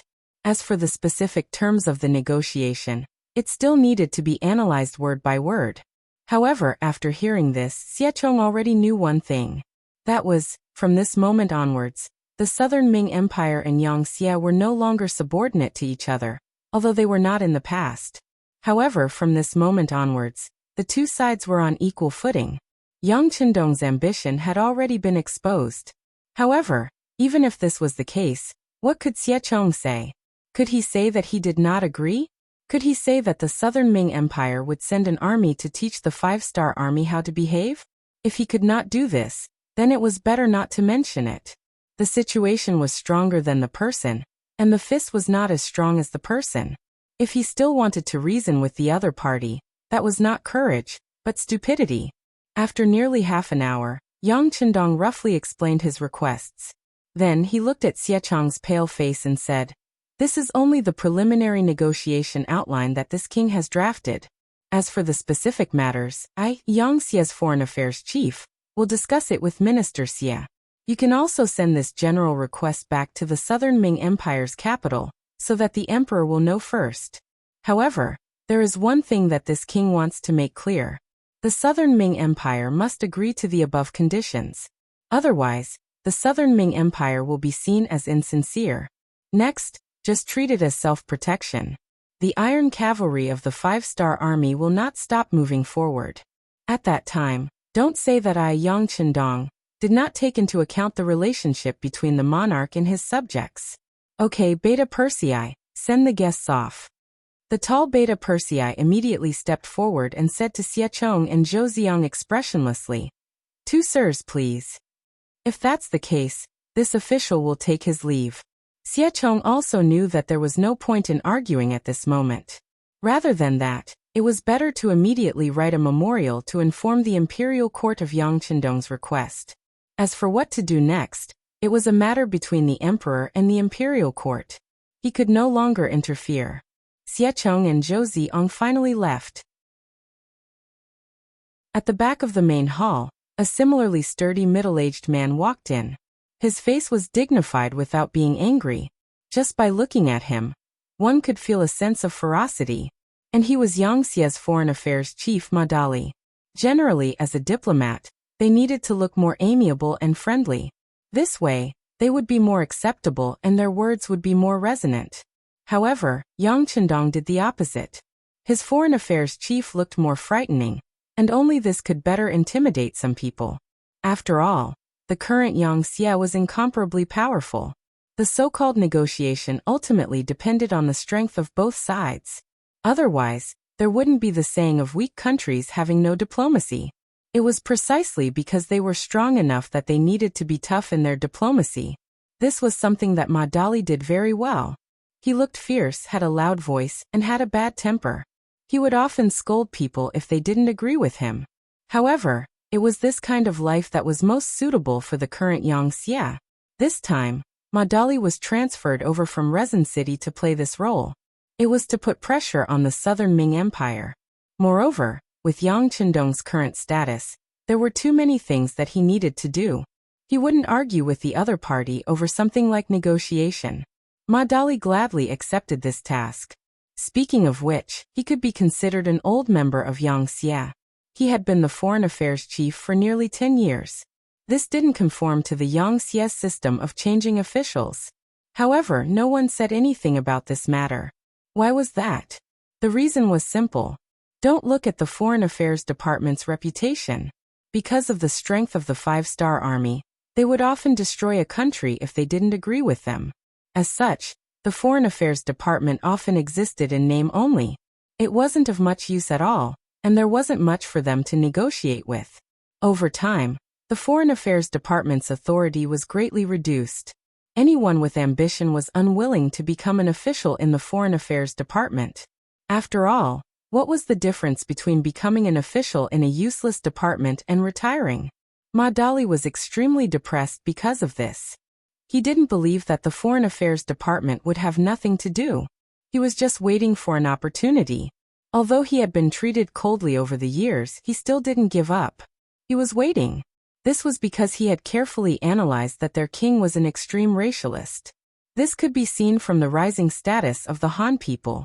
With this kind of thinking, they could deal with other foreign races and other countries, but only the Great Ming, which was the land of the Han, could not be so rashly sent out troops. Otherwise, it would definitely be a loss for the Han people. At this time, it was time for the Ministry of Foreign Affairs to help. Ma Dali's thinking was right. As expected, a telegram was sent to the Foreign Affairs Department. Yang Chendong personally asked Ma Dali to bring a negotiation team to Nanning. When Ma Dali understood the deeper meaning behind this, he organized enough people to take a boat and arrived at Nanning before Yang Chendong. Just like before, he had heard the conversation between Yang Chendong, Xie Chong, and Zhou Xiang. Now that he was angry, it was obvious that Yang Chendong wanted to hear his opinion. Previously, when he was hiding in the corner, he saw Xie Chong and Zhou Xiang's actions. At this moment, Ma Dali spoke with great confidence. "Sixth young master, don't worry. I will do my best to ensure that the Great Ming agrees to all of our conditions." This king believes that you won't. Department head Ma, feel free to do whatever you want. Even if the negotiations fail, there is no need to be afraid. When the time comes, our cavalry will directly enter Guangdong. Yang Chendong didn't want to give Ma Dali any pressure, so he smiled and said. Yang Chendong was working with the idea of slowly encroaching on the Great Ming's political power. However, if the Great Ming didn't cooperate, then he would have to cut the Gordian knot and take the initiative to send troops. Although this way, the losses would be greater, but it might not be a bad thing to take over the Great Ming sooner. Yes, this subject understands. Ma Dali was full of confidence when he heard this. With a powerful military backing, what was there to be afraid of? Ma Dali left confidently. Yang Chendong stretched and looked at Beta Persei, who had returned from sending the guests away. He smiled and said, "How is it? You've been out for so long. Do you miss Madam?" Beta Persei scratched his head and smiled embarrassedly. This cute side of him could only be shown in front of Yang Chendong. In front of others, he was the majestic Beta Persei who killed people like flies. If you want to, then just say it. We have been out for more than 6 years. It's time to go back and take a look. When Beta Persei smiled, Yang Chendong already knew the answer and smiled as well. Over the years, Beta Persei had many women by his side when he was out on expeditions. Every time he captured a place, the powerful logistics department would organize the local women of different races to serve the five-star army. At Beta Persei's level, the women who could be sent to his side were all beautiful women of different races. However, they were still not as good as his wife at home. Can we really go back? This little one, I really miss my children. Beta Persei smiled. Chapter 16-19. If you miss your wife, just say so. Yang Chendong chuckled, then waved his hand and said, "Okay, tell the Black Cavalry to pack up. The ship that will take us back to Qiqian City should arrive at Lijiu Prefecture soon. We'll ferry home from there." Yang Chendong was going back to Qiqian City. He had been out for more than 6 years. This might not be a big deal for a general who had fought in all directions, but for Bugnam of Gojoseon, Yang Chendong, who was the leader of a force, it was really commendable to do this. After learning the news, Tian Hu and the others naturally did not say anything. They just met Yang Qindong and promised to maintain the status quo, and then respectfully sent Yang Qindong out of Nanning Prefecture to Laizhou Prefecture. As Yang Qindong boarded the ship and headed for Qiqian City, some changes also took place in the palace of Qiqian City. In the palace, all the maids were in a hurry as they walked through the halls. The smiles on their faces were gone, and there was only some tension in their faces. If one looked carefully, one could even see some fear in the tension. Because just a few days ago, the 8th Madam's bedchamber was suddenly surrounded by a large number of palace guards, and then it was not long before Junko was ordered to be put under house arrest in the palace. Not only that, all the maids in the palace were taken away, and then there was gossip that those maids were taken to the musical house, and then there would be very miserable sounds coming from there from time to time. The palace of the 8th Madam, which was originally lively and full of vitality, became silent. Except for the 8th Madam, Junko, and Princess Yang Xian, no one was spared, and all of them disappeared in the palace. The maids in the palace were a new batch, and it was said that they were sent by the princess, Queen Huyen, and they were responsible for monitoring Junko's every move. Since ancient times, the harem and the previous dynasty had a close relationship, which could not be cut off at will, because in many cases, some things in the harem also represented some kind of signal. The harem could affect the previous dynasty, and the previous dynasty could also affect the harem. The 8th Madam was suddenly put under house arrest. Although the news was not publicly spread, some officials in Qiqian City still knew about it. After all, it was so big that it was impossible for people to ignore it. In the original palace of Bugnam of Gojoseon, everyone got along very well. The princess Huyen was educated and polite, and she was not a troublemaker.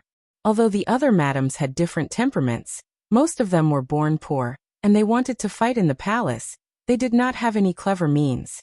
More importantly, as the main character, Yang Qindong had not been in the Wangfu all these years. If they really wanted to fight, who would they fight for? Therefore, the harem of the harem in Bugnam of Gojoseon Earth was the most peaceful palace. Nothing had happened in all these years, but they never expected that this incident would be so big. They didn't even give a reason to the outside world. The princess consort suddenly took action, and the 8th Madam was put under house arrest. Of course, the so-called not giving a reason was because it was not publicly known, but most of the officials knew what was going on. That is, the 8th Madam, as a native of Japan, had pleaded with Bugnam of Gojoseon for the survival of the ninjas in her country. No matter what the reason was, at least in the eyes of outsiders, Junko had a part to play in it. But now the ninjas suddenly rebelled. Although they failed to assassinate Yang Qindong under the rock, their betrayal was exposed. The other two special ninjas, Kitamura and Yui Suzuki, also disappeared from the ninja base. This sudden disappearance of them from the 5-star Army's line of sight was enough to explain everything. They were now synonymous with danger and betrayal. Not to mention, more than a month ago, Bugnam of Gojoseon's 4th brother, Yang, was assassinated in Nanjing, the capital of the Southern Ming Dynasty. After investigation, the 5 assassins were all ninjas. All of this proved that they were dangerous. As the 8th Madam, Junko, who had pleaded for them, naturally couldn't get away from this matter. The 8th Madam was placed under house arrest, which made the palace that was usually very lively became silent. In a restaurant outside the Wang mansion, 2 middle-aged men were sitting and drinking. Because of their arrival, the entire floor they were in had been cleared. To be able to possess such authority, it was rare to see such a person in Crimson City. After all, this was the place where Wu Nanking's royal city was located. To put it in an exaggerated manner, the number of officials here was more than half of the entire Yang clan's territory. When there were too many officials, their power was naturally not that strong. But if one knew the identity of these 2 middle-aged men, then this matter was not strange. Everything was because these 2 had the surname Yang. One was called Yang Wu, and the other was Yang Lu. That's right, these 2 were servants of the Wunan family. In the entire Yang family, there were only 5 such family retainers. They belonged to the group of people who had followed Yang Qindong from the very beginning. Now any one of them was a person of high status and power. Many times, their words were even more influential and effective than some of the Yang faction's chiefs. Now these two servants were sitting together and talking about things. How could outsiders know? Any small matter that they talked about would cause a huge commotion if it was spread out. Lu there's no need to be so formal. Yang Wu said with a smile as he took a bite of food. I'm used to it. Haha. Yang Lu laughed indifferently. Yang Wu understood Yang Lu's style. He knew that this person was prideful, lived a luxurious life, enjoyed life, and liked power. So Yang Wu didn't say anything. Although doing this would have a negative impact if word got out, with their status and most importantly, their relationship with their master, Yang Qindong, they really didn't care about this little bit of impact. After all, if there was really someone who accused them in front of Yang Qindong just because they had booked an entire floor of the restaurant, they would at most be warned to be careful. However, whether the person who complained would be able to withstand the combined wrath of the two Yang family servants, that was something that they really didn't know. Yang Wu smiled indifferently, and Yang Lu didn't take it seriously either. Back then, he was reprimanded by Yang Qindong, and even sent to the southern Ming Kingdom to manage the intelligence department. Wasn't it because he was prideful and treated people to meals and received gifts every day? Since this impression had already been formed, so what if he went a little overboard? Not to mention, Yang Lu had his reasons for doing this today. It was because some words could only be said in front of the two brothers. It was really not suitable to be spread out. Fifth brother, is the eighth madam really under house arrest? Did those ninjas really listen to the eighth madam's words and betray the young master? Seeing that they were almost done eating and drinking, Yang Lu began to ask questions. If such a question was asked by others, Yang Wu would not only reprimand but also warn the other party not to inquire about it. If it was serious, it was possible that he would directly order people to arrest them. But it was Yang Lu who asked, so it was a different story. He just thought that the other party was curious. Yang Wu smiled and replied, "The matter is so big, how can it be false? The eighth madam is indeed under house arrest. As for whether she is wronged or not, it still needs to be investigated. There will be results before it can be determined. But in my opinion, whether the eighth madam did it or not, I am afraid that this matter has to be blamed." "Oh, why is that?" Yang Lu asked with great interest. "Do you still need to say it?" Yang Wu put down his chopsticks and organized his words. "The ninja's rebellion is a fact. Because the eighth madam had pleaded for her, it is not too much to punish her. This is also the first rebellion that appeared in Yangxia. If it is not dealt with heavily, what if similar things happen in the future?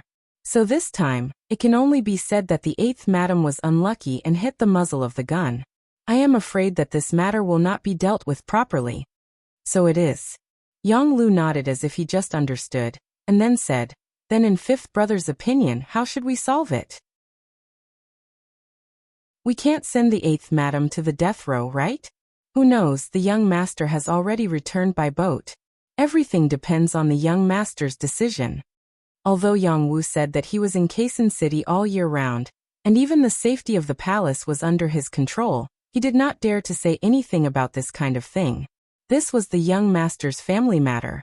As a servant, he only needed to obey and not do anything. "That's right, the young master will be back soon. Everything will be done according to the young master's wishes." Yang Lu's eyes flashed with a light that no one could see, as if there was a hidden meaning in his words. But at this moment, Yang Wu obviously did not understand it. Instead, he thought of another thing. He smiled and patted Yang Lu on the shoulder and said, "Lu, this time you saved the fourth master. You have made a great contribution. This time, the young master will definitely reward you when he comes back. Maybe he will give you a good job. Have you thought of where to go?" This time, it was precisely because of Yang Lu's timely appearance that he was able to save the life of the fourth master, Yang Yanghe. With this, Yang Qindong would definitely give him a good job. This was also the reason why Yang Wu said this. Let's see how the young master arranges it. Even if he sends me back to the southern Ming Dynasty, I am a servant. Everything will be done according to the master's wishes." Yang Lu replied magnanimously.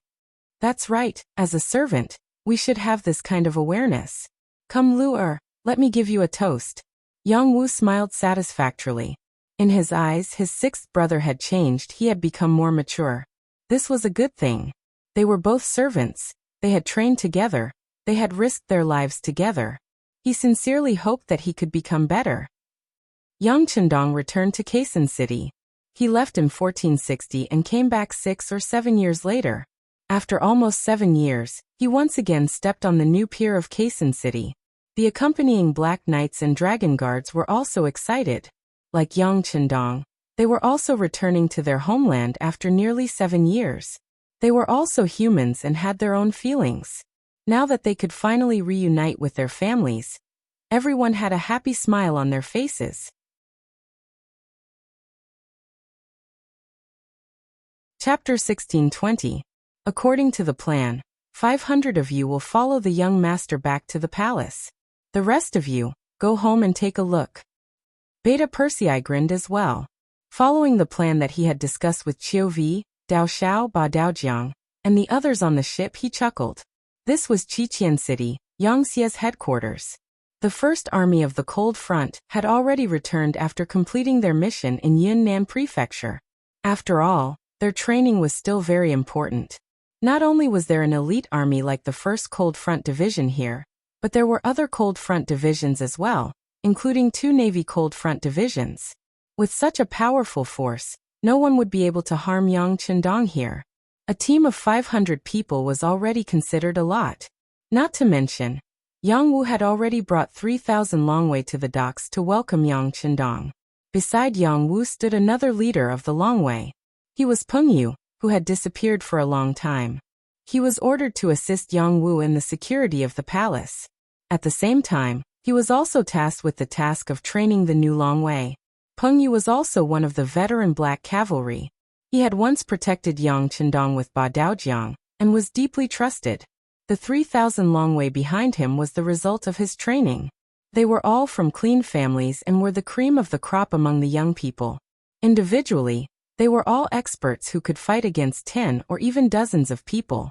After all, the black cavalry would also have sacrifices. They would slowly grow old, so replacement was very important. If they were not prepared in advance, the number and quality of the black cavalry would be worrying. Since Peng Yu was willing to accept such an important task, it was clear that Yang Chendong trusted him. When he saluted Yang Chendong at the docks, his eyes were cold and filled with the aura of a soldier who was willing to die for his bosom friend. Not bad. Yang Chendong watched as Peng Yu walked up to him and praised him generously. He even patted Peng Yu's shoulder to encourage him.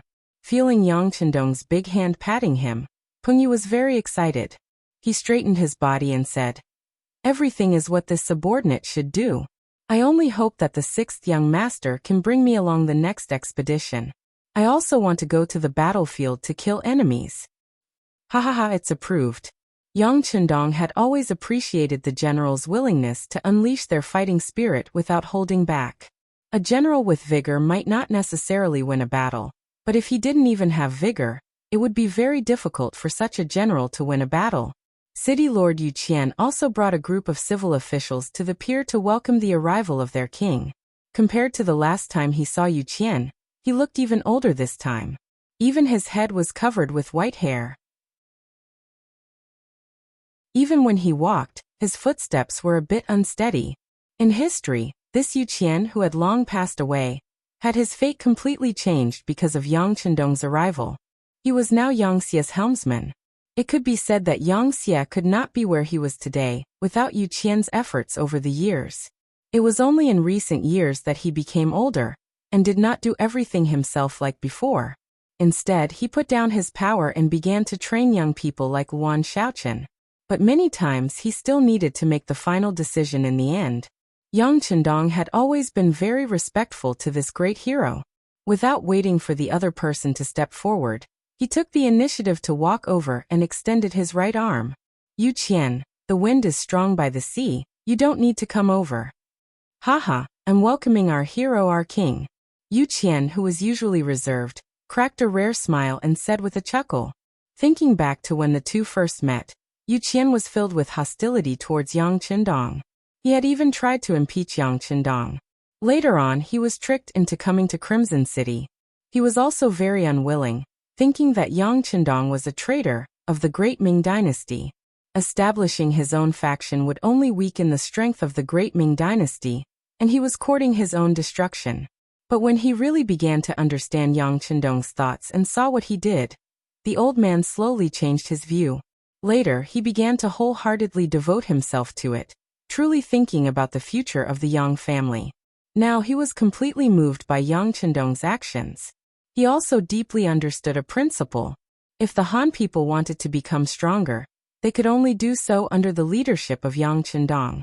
Yu Qian was not a stubborn person. This could be seen from how he commanded the defense of the capital in history. The reason why many people said that he was too straightforward was because he was not greedy as an official. This made many people feel that he was out of place. Just like when he was managing the entire Yangxia, many of his actions proved that he was a flexible person. Some of his ideas and actions also proved that some people could achieve great things as long as they were given enough trust. Yu Qian was indeed a person worthy of being entrusted with great matters. Whether it was his ability or his personal integrity, there was nothing to nitpick about. Thus, when he saw that Yu Qian was old, Yang Chendong could not bear to see him like this. He took the initiative to greet the other party, and said that there were many things that he would need Yu Qian to handle in the future. Yu Qian happily replied, "Your Majesty, please be at ease. The Han people have not been liberated yet. These old bones of mine can still hold on." After greeting Yu Qian, the second person in line was the young Wan Xiaochen.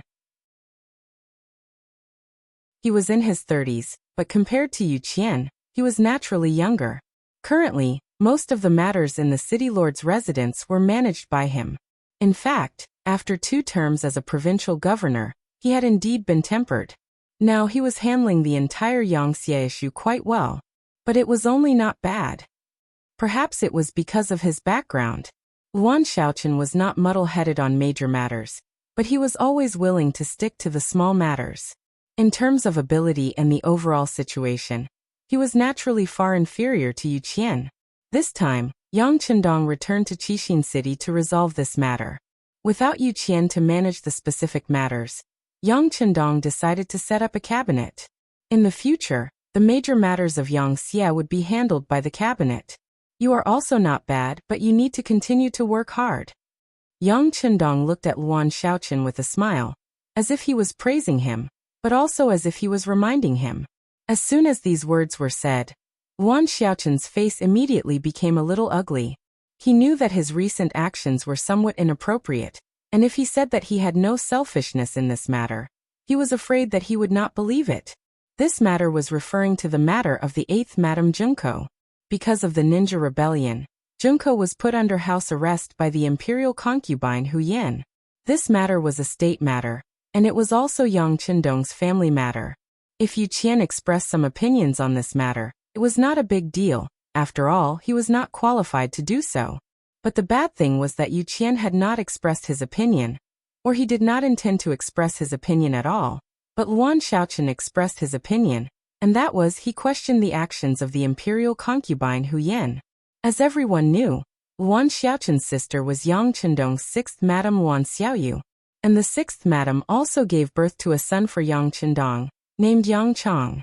According to the teachers of several princes, this Yang Chong was very smart. Yang Chendong's son was also very smart, his mother was also favored by the king, and his uncle was the deputy city lord.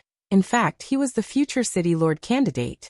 When all these things were placed on one person, it was impossible not to think too much about it. Just like in the people, there were many people talking about it. The eldest prince Yangbo was very good, but the youngest prince Yang Chong was also very smart, and also had the opportunity to inherit Yang Chendong's position. No one knew who spread this rumor, but as time passed, it became more and more intense. At this moment, Wan Xiaoli, as the deputy city lord, privately expressed his disapproval of the imperial concubine, Hu Yan's approach to the 8th Madam. This matter spread out, and it was natural to imagine what the people below would think. Those who did not know only thought that Wan Xiaochen was doing business.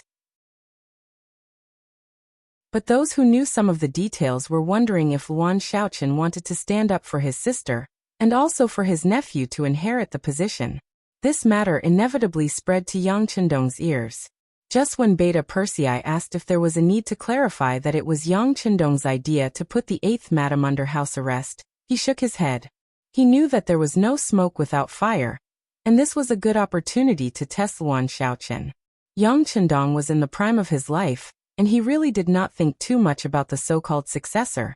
If it wasn't for the fact that this trip to Southern Cloud Manor was somewhat risky, he wouldn't have been able to establish the position of the successor so quickly, because he had confidence in himself and most of the leaders of Yangxie.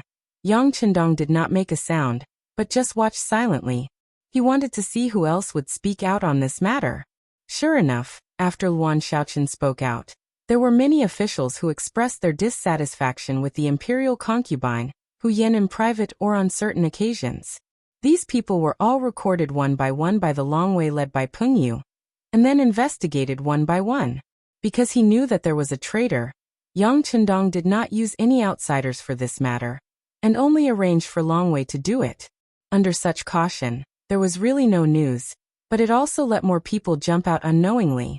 Yang Qindong's sentence just now that she still needed to work hard was an indirect reminder to Luan Xiaochen that there were some things that she still did not do enough. Of course, if the Dragon Guards hadn't investigated and found out that Luan Xiaochen didn't want to stand up for his sister or his nephew, Yang Chang, and was just expressing his opinion from the bottom of his heart, and those who followed him were mostly speaking with a matter-of-fact attitude. If they didn't have any connections, this time it wouldn't be a warning, but a direct arrest. Where there were people, there was Jianghu. There were conflicts in Jianghu. Yang Qindong had long known that this was unavoidable, especially when Yangxie's plate was so big, and there were so many officials, and the benefits were so great that countless people would be jealous. For their own selfish interests, it was inevitable that they would do something excessive.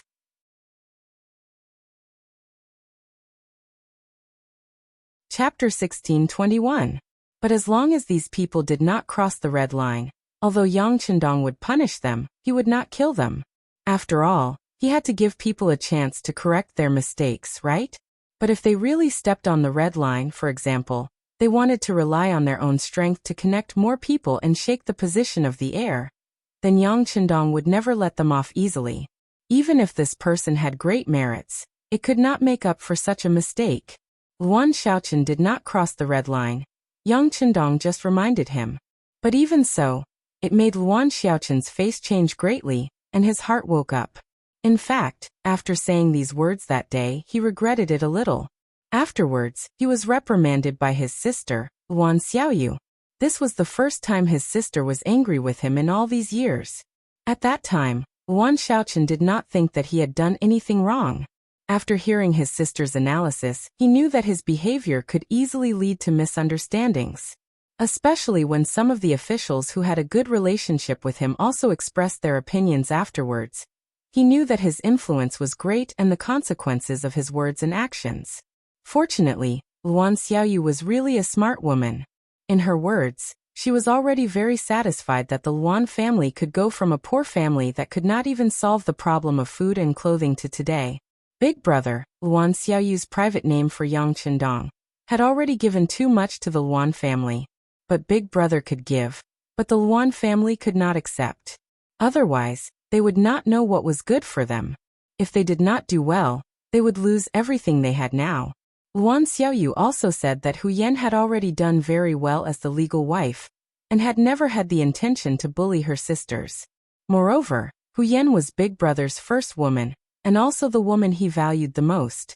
No matter what she did, whether it was right or wrong, only Big Brother could say it. No one else had such authority. It could be said that Luan Xiaoyu's love for Yang Qindong was absolutely from the bones. It was because of this that she was willing to use her life to defend Yang Qindong's dignity. If someone wanted to offend, even if it was her own brother, she would not be rude. Brother, now that I have Yang, I am already very satisfied. It is the best thing that Yang can grow up happily and healthily. Let's not casually add more burdens to him, okay? That may not be what he wants. In the face of his lovely sister's request, what else could Luan Xiaochen say? Not to mention that he didn't have such a strong desire to support his nephew. After all, their Luan family had just risen and lived a good life for a few days. Even if he did, He could dispel it after listening to Yi Qingyu's words. This was a private conversation between the two siblings. Yang Chendong did not know about it.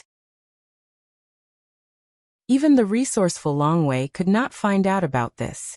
However, based on Yang Chendong's understanding of Wan Xiaoyu, he still remembered the kindness in her eyes when they first met. Yang Chendong firmly believed that his Xiaoyu was not a woman who fought for power and profit. This should be her nature. There were other officials present at the dock. Yang Chendong shook hands with them one by one, and chatted with them for a while. Then a tram with wires hanging from its head drove over. Over the years since the first battery-powered machine, battery-powered vehicles began to be used vigorously, but they could only be used to make some small vehicles such as motorcycles. However, the development of trams began to accelerate after they had the wires on the tracks. Now a 19-seater long car could be built. It was said that a 35-seater longer car would also be trialed successfully. After getting on the tram, Yang Chendong said goodbye to everyone and went straight to the palace. He couldn't help but feel nervous. He still remembered that when he came back last time, his eldest son, Yang Bo, didn't dare to recognize him. From this point of view, he was somewhat unfit as a father. And now Yang Chendong, who already had many children, did not grow up with his children. Thinking about whether his children would recognize him when they saw him, whether they would call him father, or whether they would simply reject him, he actually felt a little uneasy in his heart. The tram moved and finally came to the palace. Here, Hu Yan had been waiting here for a long time with a group of princesses and children. When they saw a group of black cavalry dragon guards protecting a tram in the distance, everyone couldn't help but stand up straighter. The tram stopped, and Yang Chendong was the first to step out of the tram. It only stopped for about 2 or 3 breaths of time, and his eldest daughter, Lei, trotted all the way to him. As the eldest daughter, Lei was the king of the children. She bragged more than once about how close she was to her father in front of her younger brothers and sisters. In this matter, Yang Bo had some right to speak, but he thought that he was a man and shouldn't be so pretentious, so most of the time he didn't speak, which allowed Lei to be in the limelight. Now that Yang Chendong finally appeared, among the many children, the word father seemed to only appear in the mouth of others. Although their mother had taught them many times, the moment they really saw Yang Chendong, they were still a little scared and at a loss. Only Lei rushed over recklessly. Lei, who was already 14 years old, had already grown into a big girl. She had inherited the common good points of Yang Chendong and Xiao Yin, and was very beautiful. When she rushed into Yang Chendong's arms, Bugnam of Gojoseon, who had faced 30,000 cavalrymen alone on the battlefield without batting an eyelid, was moved. He quickly opened his arms and hugged Lei. Then he quickly spun a few rounds, causing Lei in his arms to laugh non-stop. Father, Lei missed you. Lying in Yang Chendong's arms, Lei didn't forget to act coquettishly. Father also missed Lei. Yang Chendong said from the bottom of his heart. Then father, is Lei pretty? Looking at Lei's expectant eyes that flickered as if they could speak, Yang Chendong laughed loudly and played along. Of course Lei is pretty. Lei is the prettiest girl in the world. Father said so. Lei is the prettiest girl in the world. Lei laughed happily. Then she didn't forget to turn around to look at her younger brothers and sisters, especially her younger sisters, who seemed to be showing off something. Perhaps it was because of her bloodline, or perhaps it was because of a child's desire to compare, but Lei's performance really stimulated the other young princesses. For example, the second princess, Yang Nua, 4th Madame Dong Xiangxiang's daughter, the third princess, Yang Ting, 5th Madame Tuoya's daughter, and the 5th princess, Yang Lin, 5th Madame Hu Yan's daughter, who was also 6 years old, immediately left their mother's arms and ran towards Yang Chendong. They seemed to want to prove themselves, to prove that they were the prettiest and cutest girls in the world. Seeing his 3 daughters running towards him, Yang Chendong quickly stopped spinning and put Lei down. But then, Lei's voice rang in his ears. Father, I'm amazing, right? Look at how my younger sisters want to get close to you so quickly. Lei is so smart. Yang Chendong laughed and sighed in his heart. A 14-year-old girl already knew how to manipulate people's hearts. He had to admit that children born in the royal family matured faster than children born in ordinary families. Yang Chendong's arms were long enough, his arms were big enough, and he had enough strength. With his 3 daughters in his arms, he didn't feel pressured at all. On the contrary, the 3 girls were at ease in his arms. The mischievous Yang Chendong even dared to stretch out her small hand to grab Yang Chendong's beard. When she realized that this father she met for the first time not only wasn't angry, but also intentionally made a funny face, she giggled, and then wanted to repeat her actions. If not for Hu Yan's quick reflexes, Yang Chendong's beard would have been pulled out in a short while. The madams took over their respective daughters. Next, it was time for the boys to greet each other. The first to bear the brunt was the eldest son, Yang Bo. He, who was already 11 years old, appeared to be very calm. Although he also wanted to be close to his father like Sister Lele, he knew that he was a boy, and also the eldest son.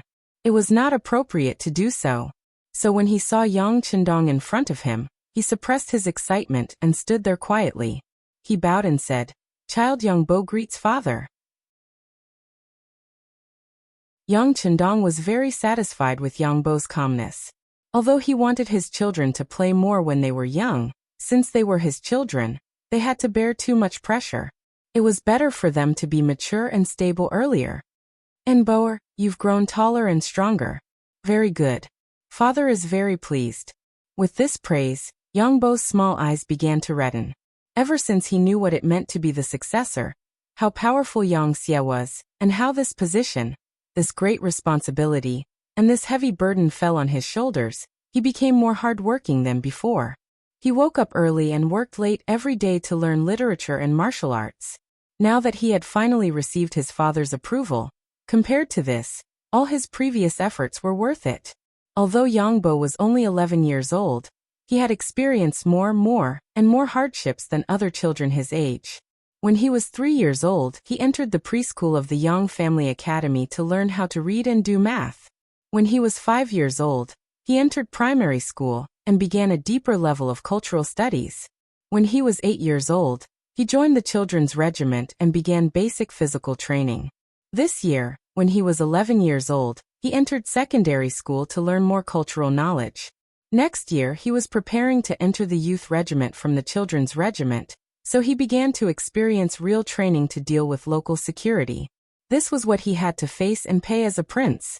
In ancient times, it was more difficult to be a prince. Some even had to train their ability to be independent when they were 3 or 4 years old. They had to stay away from their parents and live outside. Every day, they had to wake up at 5 o'clock in the morning to study. Even so, they might not be able to stand out from the other princes. This was because in the end, it still depended on talent, how much the emperor liked you, and how much luck you had.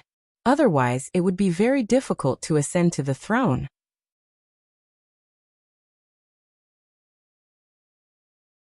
Chapter 16:22. On this point, Yang Bo was at least lucky. He was Yang Chendong's eldest son, and his mother was the first consort, Hu Yan. As long as there were no major problems, his chances of inheriting the throne were the highest. Of course, all of this was based on his talent, and he had worked hard. It was precisely because he knew all of this that although it was a little bitter now, Yang Bo had never rejected it. On the contrary, he would do his best to do everything that was arranged for him. Sometimes even his mother, Hu Yan, would feel sorry for him. But she was unable to dissuade him. This was his life, and he should pay the price. Therefore, to be able to become a great person, it was not as simple as luck. Most of them had really put in a lot of effort. Other than a few children with heaven-defying luck, most of the time, it depended on how much effort they put in to obtain the benefits. Yang Bo had always been working hard. He wanted to follow in his father's footsteps. He wanted to prove himself. He wanted to be able to make Yang Chendong proud of him one day. In the face of such an ambitious child, Yang Chendong was of course very happy and gratified, and appropriate praise was needed. And as long as he did not overdo it and did not let the child grow arrogant, there would not be any problems. Instead, it would make the child work even harder. He patted Yang Bo's shoulder and looked at him as if he was already an adult or a warrior. Sure enough, it made Yang Bo very excited. Just based on that pat, that kind of recognition, his years of hard work had not been in vain. After Yang Bo, it was Yang Cheng's second son, Luan Xiaoyu's son, Yang Jun's third son, third Madame Xiao Yushua's son, and Yang Zhao's fourth son, seventh Madame Su Maner's son. The three boys were the same age, and there was not much difference in height. This was also the first time the three children had seen their father in a real sense. Before, they had only seen him in portraits, and even more impressions were formed from the discussions of others. Now that they finally saw the real person, the three children who were only 6 years old were more or less reserved. But under the encouragement of their mothers, they still called out timidly, "Greetings, father."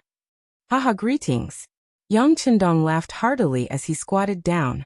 Then he touched the faces of his three sons and handed over a delicate toy water gun to the three boys. This was the first product of the newly established toy factory in Crimson City that was about to go offline. As Yang Xie continued to grow stronger and richer, she was no longer satisfied with the standard of living. Instead, she began to pursue more spiritual things. The demand for cosmetics for women, bicycles for men, and even more advanced electric cars and steam cars, as well as toys for boys and dolls for girls, was also increasing. Assets needed to flow in order to better stimulate the market. Only when everyone was brave enough to spend could the economy develop more smoothly and rapidly. When his subordinates sent the investigation results to Yang Qindong, he waved his brush and many more factories appeared in Crimson City. It was only because the manufacturers of dolls had yet to produce products. After all, Yang Qindong's requirements for these things were still very high. At the very least, the dolls not only had to be sturdy and good-looking, but also couldn't have any shoddy materials. That was why they had yet to produce a finished product. But one could imagine that once a finished product was produced, the princess would definitely be the first to receive it. As for Yang Bo, Yang Qindong didn't intend to give him these things to play with. He had already grown up. Yang Qindong also promised that when he reached 14 years old, which was the time when the ancients came of age, he would personally give him an exquisite handgun. For this reason, Yang Bo was also looking forward to that day. After receiving the water gun, Yang Chong and the others were all excited. If it wasn't for the presence of their father and mother, they would have already gone to play with it. At this time, Yang Qindong finally had time to greet his wives. In public, ignoring the shocked gazes of others, Yang Qindong first hugged the first consort, Hu Yan, making her blush. Next, Qiao Yin, Lady Shui, Lady Xiang, and the others hugged him one by one. Yang Qindong naturally understood the principle of worrying about the lack of equality. He had to treat everyone equally. Otherwise, if he hugged someone less, it was inevitable that others would interpret it in various ways. Who knew how big of a wave it would cause? At this moment, with Yang Qindong's status, his every move would often attract all kinds of guesses. He really had to be careful. Yang Qindong finally stepped into the palace and participated in the welcoming banquet prepared for him by the first Madame, Hu Yan. For a moment, the palace became lively again, as if the incident with the 8th Madame didn't happen. Yang Qindong's return caused the entire palace to become festive and lively. However, in one of the chambers in the palace, a woman was sitting on the edge of the bed with a cute girl in her arms. The woman's figure was very good, and her skin was very white. If you looked closer, you would see that she had a beautiful face. The only flaw was that her eyes were a little red and swollen. If you looked carefully, you could see 2 streaks of tears slowly flowing down from the corners of her eyes.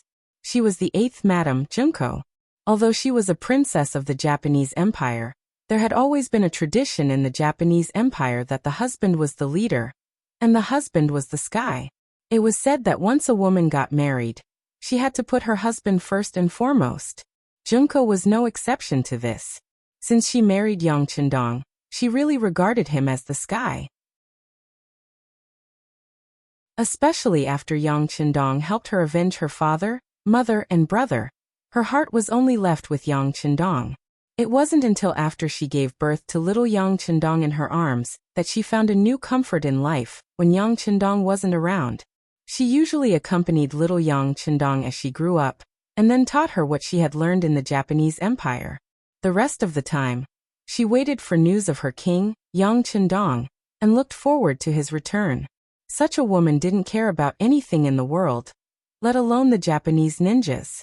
She didn't even know where they went. But now the ninja first assassinated Yang Chendong, and then assassinated Master Yang Si, and almost succeeded. After the incident, Junko, who had spoken for the ninja, was implicated and put under house arrest in the palace.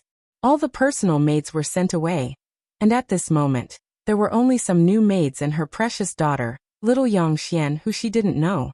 Even so, Junko never gave up. At this point, it had to be said that this was related to Junko's education since childhood. She was full of tenacity and believed in her innocence. She was waiting for the return of Yang Chendong. She believed that on that day, her identity would be revealed. And today, Yang Chendong returned. Junko also deliberately dressed up, because according to the rules, she could welcome her king at the gate of the palace. No matter what, she was still the 8th wife of Bugnam of Gojoseon, and this identity hasn't been erased. When she finished preparing everything and dressed her daughter, little Yang Xian, beautifully, she suddenly received word from Hu Yen that there was no need for her to attend the welcoming ceremony, and that it would be better for her to reflect on her mistakes in her chambers. At this moment, Junko couldn't stop her tears from flowing. But she didn't resist because she knew that Hu Yen, as the legal wife, had the power in the entire palace. This sister of hers didn't express her opinion on ordinary matters, but once she did, no one could doubt her authority. With a face full of disappointment, Junko returned to the palace. Then Junko found that the way the maids looked at her changed, from disrespectful to somewhat disdainful, especially the head maid sent by the higher-ups, Cui Xiu, who directly showed a look of disdain in her eyes. Every princess has a personal maid. Such maids generally follow them for the longest time, and they are also the ones who know their hearts the best. Usually, they also serve as mentors. For example, the head maid of Junko was Miko, the former spy of the CIA, who later broke into the palace of the Japanese Empire and saved Junko. Because they had gone through life and death together, Miko knew Junko very well, and some things were properly arranged, which made her very satisfied. But since the accident, Miko was also taken away, and no one knew where she went. In exchange, Cui Xiu, the female head maid who looked good, but there was always a flash of fierceness in her eyes, which made people dislike her. It was said that she was recommended by Brother Yang. It was said that Cui Xiu used to be a spy of the CIA, but because of an injury, it was not so convenient for her to move around, so she asked for a job in the palace. Now she didn't know what kind of luck she had, but she was valued by Brother Yang and became the head maid of her own palace. Perhaps it was because everyone knew that she was recommended by Brother Yang, so everyone in the palace was very respectful. So Cui Xiu felt a little bit like a servant bullying the master, and now she was giving Junko a bad attitude. If it were the side concubine of Class 1, she would have already made a scene, or at least let more people know what happened to her. But Junko didn't. Instead, she still did what she should do, as if nothing had happened. The only thing was that she was not as willing to speak as before. All this was because Junko believed in Yang Chendong, believed in her king, and believed that her wise king would investigate everything clearly and give her justice. Because of this, no matter what kind of attitude Cui Xiu had towards her, she didn't say a word. She just sat by the bed holding little Yang Xian motionless. The sky gradually darkened, and the banquet in the palace was also coming to an end. Yang Chendong seemed to have drunk a little too much, because he was happy. With the help of concubine Hu Yen, he went to concubine's palace. The banquet naturally ended, and the other side concubines also returned to their respective places with their maids. The palace became quiet again.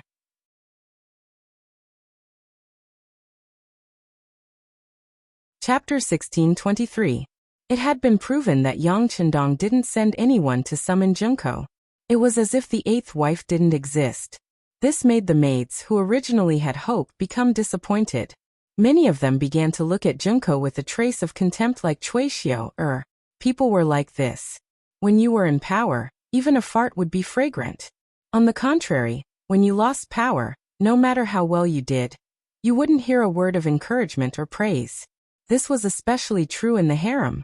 A concubine who lost power often lived worse than an ordinary maid. This was the reality. When the sky was completely dark, Cui Xiu, left with a complacent look. It was said that fifth brother Yang was looking for her. Looking at her swaying butt and leaving with a complacent look after carefully dressing up. Many maids couldn't help but curse her in their hearts, but on the surface, they still respectfully watched her leave. When the foreman was gone, the maids' hearts were scattered. In addition, a few kind-hearted maids came to greet Junko and asked if she needed them to help make the bed. After being refused, the huge palace quickly quieted down. In the night, a breeze blew from time to time, blowing the red candles and shaking them constantly. In the shadow of the red candles, Junko sat there holding little Yang Xian who had fallen asleep. Her eyes were empty and powerless. At this moment, Junko was very unwilling. She couldn't understand why Yang Qindong didn't care about her. She had to admit that when Yang Qindong married her, it had a certain relationship with the political situation of the Japanese Empire. For example, after Yang Qindong became the son-in-law of the royal family, it played a great role in Yang Xie's takeover of the entire Japanese Empire. But it was undeniable that Junko could also feel that Yang Qindong still had feelings for her. The two first met in the capital of Beiming, and then spent 3 years together in the Yang Family Academy, so the two had a foundation of feelings. In the beginning, there was some estrangement because they worked for different masters. But now, Neon had become a small Neon province and a member of Yang's faction. Everyone was on the same side. This kind of estrangement should also disappear. But why did Yang Qindong come back and not care about her? Did he also think that the ninja assassination had something to do with her? Junko was a woman. But now she had another identity, a mother with a daughter. Her heart only cared about Yang Qindong. She had long forgotten about restoring the original prosperity of the Japanese Empire. With the current strength of Yang Xie, if the Japanese Empire, it would be self-destruction. Moreover, over the years the population had been constantly moving out. There were probably not many Neon people left in their homeland. How could they talk about independence? This was a fact that everyone could see. So why didn't Yang Qindong see it? If he had seen it, why didn't he ask about it when he realized that she wasn't in the welcoming party or at the welcoming banquet? Or was it because he was tired of her? Or was it because he had used her? Now was the time to draw a line? Junko couldn't figure it out. The more she thought about it, the more she thought about it. The more she thought about it, the more she thought about it. Her mind was full of bits and pieces of her time with Yang Qindong. Tears unconsciously flowed down her cheeks and fell on little Yang Xian who was sleeping soundly. Hey, it's fine if you don't care about your body, but why do you have to drop your tears on Xian? Aren't you afraid of waking her up? Let me tell you, children need to get enough sleep, so they can grow more cute and beautiful. A voice suddenly sounded beside her, but Junko, who was in her own world, didn't seem to notice it. She thought that she was hallucinating, because she could hear that it was the voice of the king that she had been thinking about day and night. Haha. After a bitter laugh, Junko muttered to herself. Even the king doesn't care about me. Why should I care about myself? Nonsense. Who said that this king doesn't care about you?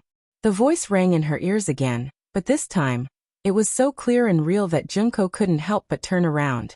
Then she saw Yang Qindong standing beside her, full of energy and vigor. If it was only Yang Qindong who appeared, Junko might have thought that it was because she missed him.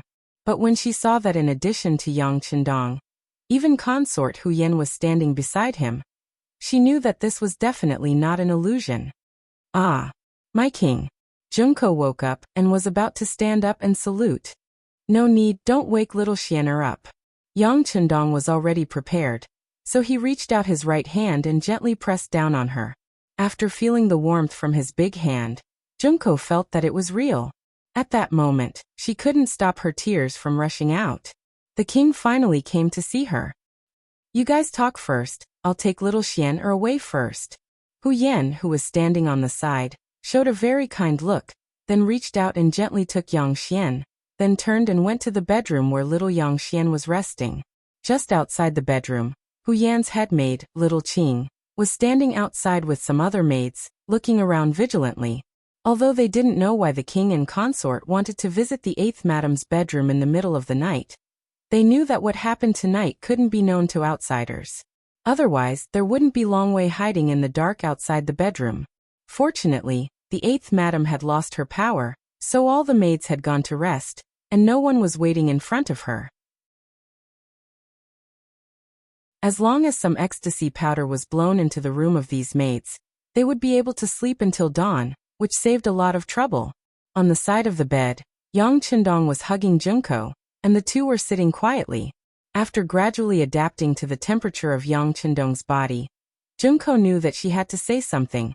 Otherwise, she was really worried that if she didn't say something, there would be no chance for her to say it. King, about ninja? Well, don't say it. I already know this matter can't have anything to do with you. This king has already known it. But now I still need your cooperation. I will leave before dawn, and then everything will be the same as yesterday. You also need to calm down for a while. Are you willing to cooperate with me? By the way, Tomiko and the others are living very well. They are now in a very safe place, you can rest assured. After this matter, they will come back and serve you again. The amount of information in these words was a bit too much. Junko didn't understand it for a while.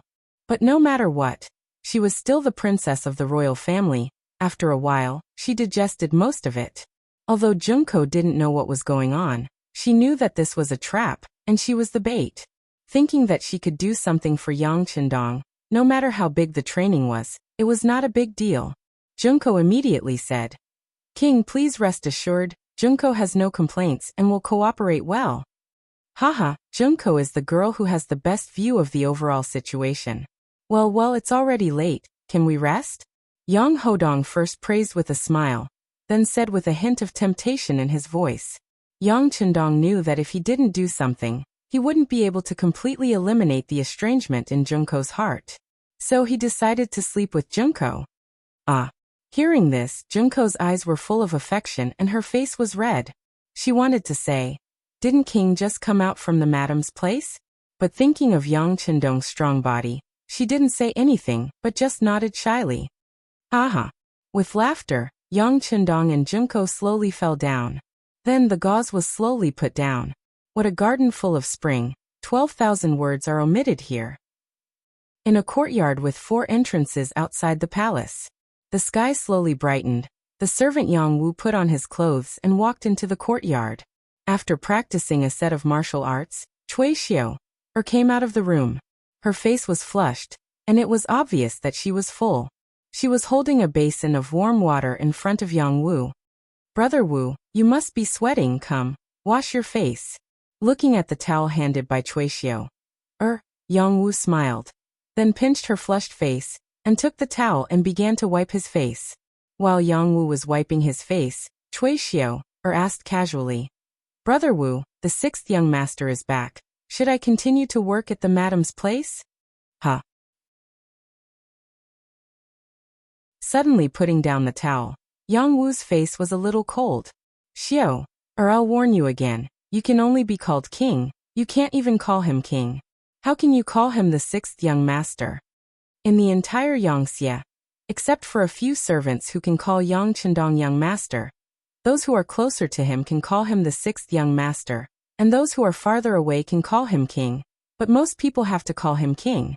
This is the rule, no one can question or break the rule. Yang Wu's face changed and Cui Xiao was also shocked. Then she whispered, Yes, Xiao overstepped. Seeing that Cui Xiao's attitude was good, Yang Wu decided to let her go. Then he said, The young master is back, but he didn't go to see the 8th madam, so you should do what you should do. But remember, master and servant, no matter whether the 8th madam is guilty or not, only the young master can make the decision. As servants, we can't do anything that goes against the master, otherwise the consequences will be very serious. Understand? Yes, Xiao understands. Cui Xiao quickly agreed. Well, it's getting late, you should go back to the palace. Although our relationship is here, and others won't say anything publicly, we still have to be self-disciplined.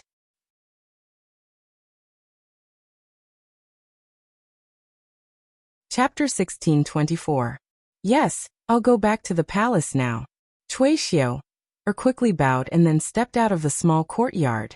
After leaving the small courtyard, She suddenly looked back and said in her heart, "When you were sleeping with me, you were so anxious. Now that you're done, you want me to go back and serve others. Young Wu, you're just like this. Just wait until my master is promoted. At that time, I will definitely trample you under my feet and see your face." With a trace of anger, Cui Xiu returned to the palace and went to the 8th madam's bedroom. Along the way, the maids who saw her hurriedly saluted, which made her involuntarily raise her head. No matter what, she was half the master here, which gave her a sense of superiority. Until she walked into the bedroom, she saw Junko sitting in front of the mirror and dressing up. In particular, she noticed that Junko's mental state was very good, and she seemed to have a smile on her face.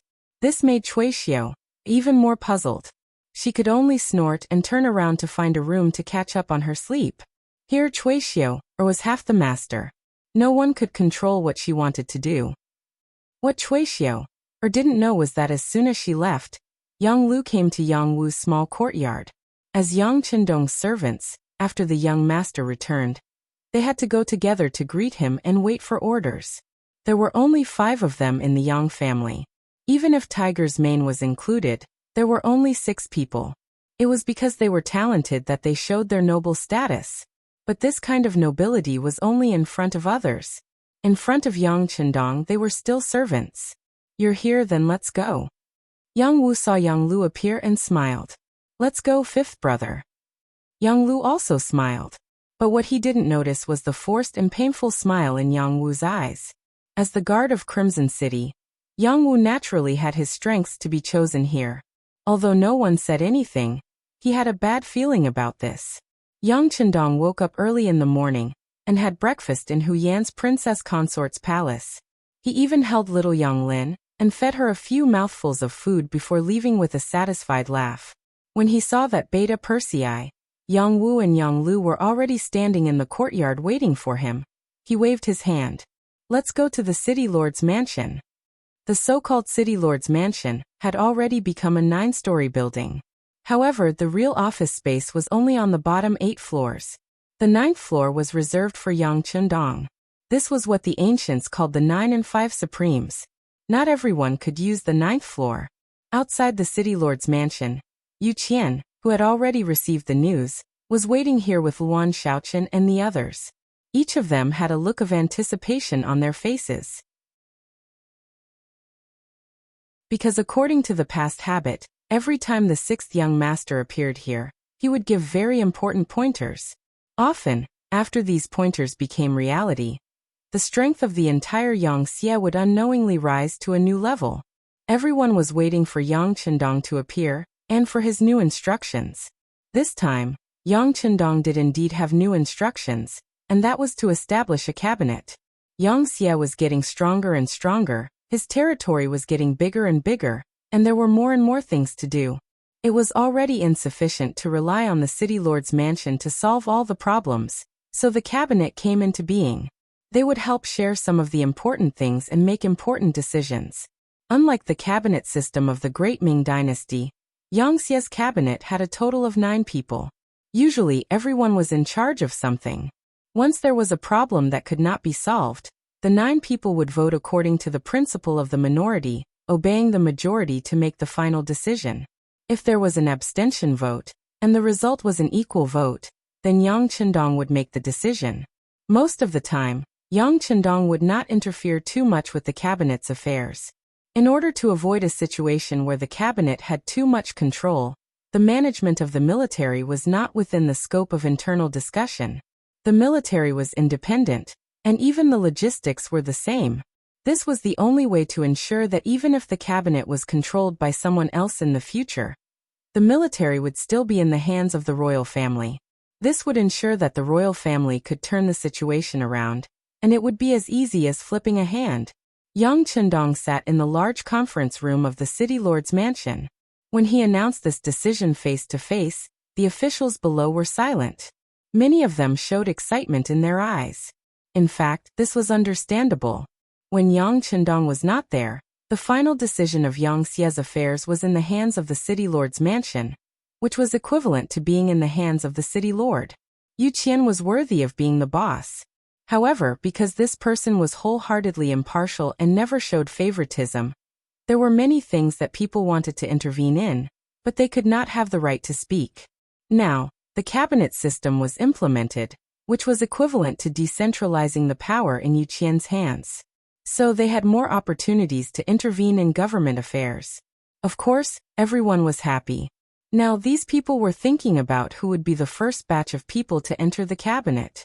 Naturally, the low-ranking people did not think much about it, but they hoped that the officials they were familiar with could enter the cabinet. This was equivalent to having a strong backer. Among the people present, the one who was most disappointed was Luan Xiaochen. As the first deputy city lord, he was going to take over from city lord Yuqian, but now that the cabinet system was introduced, his power would be greatly dispersed. For a moment, Luan Xiaochen couldn't help but think of his private statement on the matter of the 8th madam.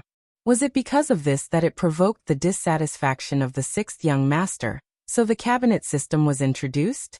This was Luan Xiaochen's thinking too much. Yang Chendong had thought about the cabinet system for a long time. He was using the political system of later generations as a reference. And now, he thought that the time was ripe to establish a cabinet. As for the previous system of the city lord's mansion, it was because Yu Qian was the city lord. Yang Chendong was very assured of this person's ability and integrity. But now it was different. Yu Qian was old and could not do everything by himself. Luan Xiaoli was too young and could be easily used by people with ulterior motives. Now was the time to introduce the cabinet system. Not only that, the appearance of the cabinet system was also a great advantage for the next conquest of the North and South Ming dynasty. It was because of this that today's meeting was held. Not to mention that Luan Xiaochen was a little disappointed. Yu Qian, on the other hand, was indifferent. Yu Qian was a person with a high evaluation in history. There was a natural reason for that. This was a person who truly cared about the people. In his opinion, as long as the people lived a prosperous life, it was the top priority. As for whether he would offend anyone in the process, it was not a problem that he needed to consider. Now the emergence of the cabinet system represented a more mature sign of Yang Xie. How could he refuse? Not to mention that he also knew that he was old and could not stay in the position of the city lord's mansion for long, so naturally, there was no sense of loss. Then again, no matter what the people below thought, this matter was decided by Yang Chendong, so it was useless for others to doubt it. This was not a democratic era, but a period of imperial power. As the king and founder of the Yang faction, as long as Yang Chendong decided on something, the others would have to obey his orders. Well, next, I will announce the first batch of people to join the cabinet. Seeing that the discussion below gradually became quiet, Yang Chendong reached out and took a piece of paper with a list of names recorded on it. In an instant, the meeting became quiet. At this moment, it was most appropriate to describe it as a pin-drop silence. In the quiet big conference room, only Yang Chendong's unusually calm voice sounded. Cabinet Leader Yu Qian. The first name was read out, but it did not cause any waves because everyone thought that this was a normal thing. Next, Yang Chendong paused and continued to read, Luan Xiaochen. Luan Xiaochen, who was sitting there and still a little nervous, couldn't help but breathe a sigh of relief after hearing his name. He was really a little nervous because he was worried that his previous actions had caused the dissatisfaction of the 6th young master. If so, even if he was not a cabinet member, it was normal. If that was the case, it meant that he was completely removed from the ranks of the high-level cadres. The appearance of Luan Xiaochen's name did not cause any surprise. After all, everyone could see it. Bugnam of Gojoseon has been deliberately training his brother-in-law. In addition, he was the first deputy city lord, the first person after Yu Qian. It was normal for him to appear on the list. After Luan Xiaochen, Yang Chendong opened his mouth and read out the third name. Shen Yu. As soon as this name came out, it was no longer quiet. There were more or less whispers and discussions. Shen Yu, chief of the supervision department. In the many years since he took office, he has made contributions, but they were not very big. The main thing was that he had enough qualifications. This person joined the Yang Xie with Yu Qian. It has been more than 10 years. It was precisely because of his seniority that although the people below had some discussions, no one would say anything more. On the contrary, Xinyu himself was very excited at this moment. After his name was called, he got up and walked straight to the rostrum like Yu Qian and Luan Shaoqian. Xinyu's age was not young. He was only 3 years younger than Yu Qian. But who says that you don't have ambition when you're old? It was good to be able to exert their remaining energy. Presumably, it was not only Xinyu who thought this way. Many old chiefs of various departments would also think this way. Even in the present day, this kind of thinking was still mainstream. After Xinyu, Yang Qindong called out Wu Qian's name. Wu Qian, chief of the anti-corruption department. His name and his name could be said to complement each other. Wu Qian really had no money. Moreover, this person was impartial, as if Baogong had been reborn. For the sake of his work, he even sent his wife and assistant to prison. Such a person was like an insurmountable mountain to those officials who had ulterior motives. His addition to the cabinet also made many people's hearts ache. With this point, they had to put away any ulterior motives they had before.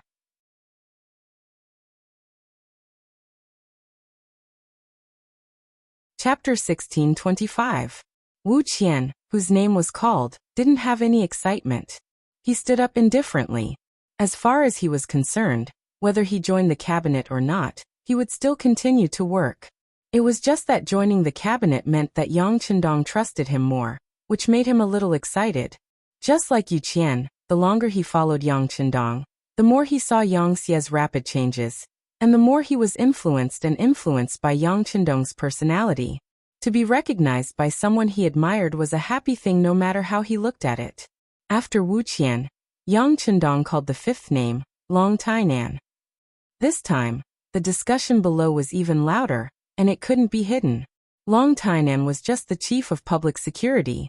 To put it bluntly, he was just a person who maintained social security. How could he join the cabinet? In terms of qualifications, he was very shallow. Even when he was qualified to be the chief of public security, many people were skeptical. But now he actually became the first batch of members to join the cabinet. This greatly exceeded everyone's expectations. But then everyone remembered that Long Tianan's wife was Bugnam of Gojoseon's seventh sister, and he had nepotism. For a time, everyone was relieved. Some people even thought that if Long Tainan could enter the cabinet with his qualifications, did that mean that they also had a chance? For a time, many chiefs of other departments, even the chiefs of important departments, had a look of expectation on their faces.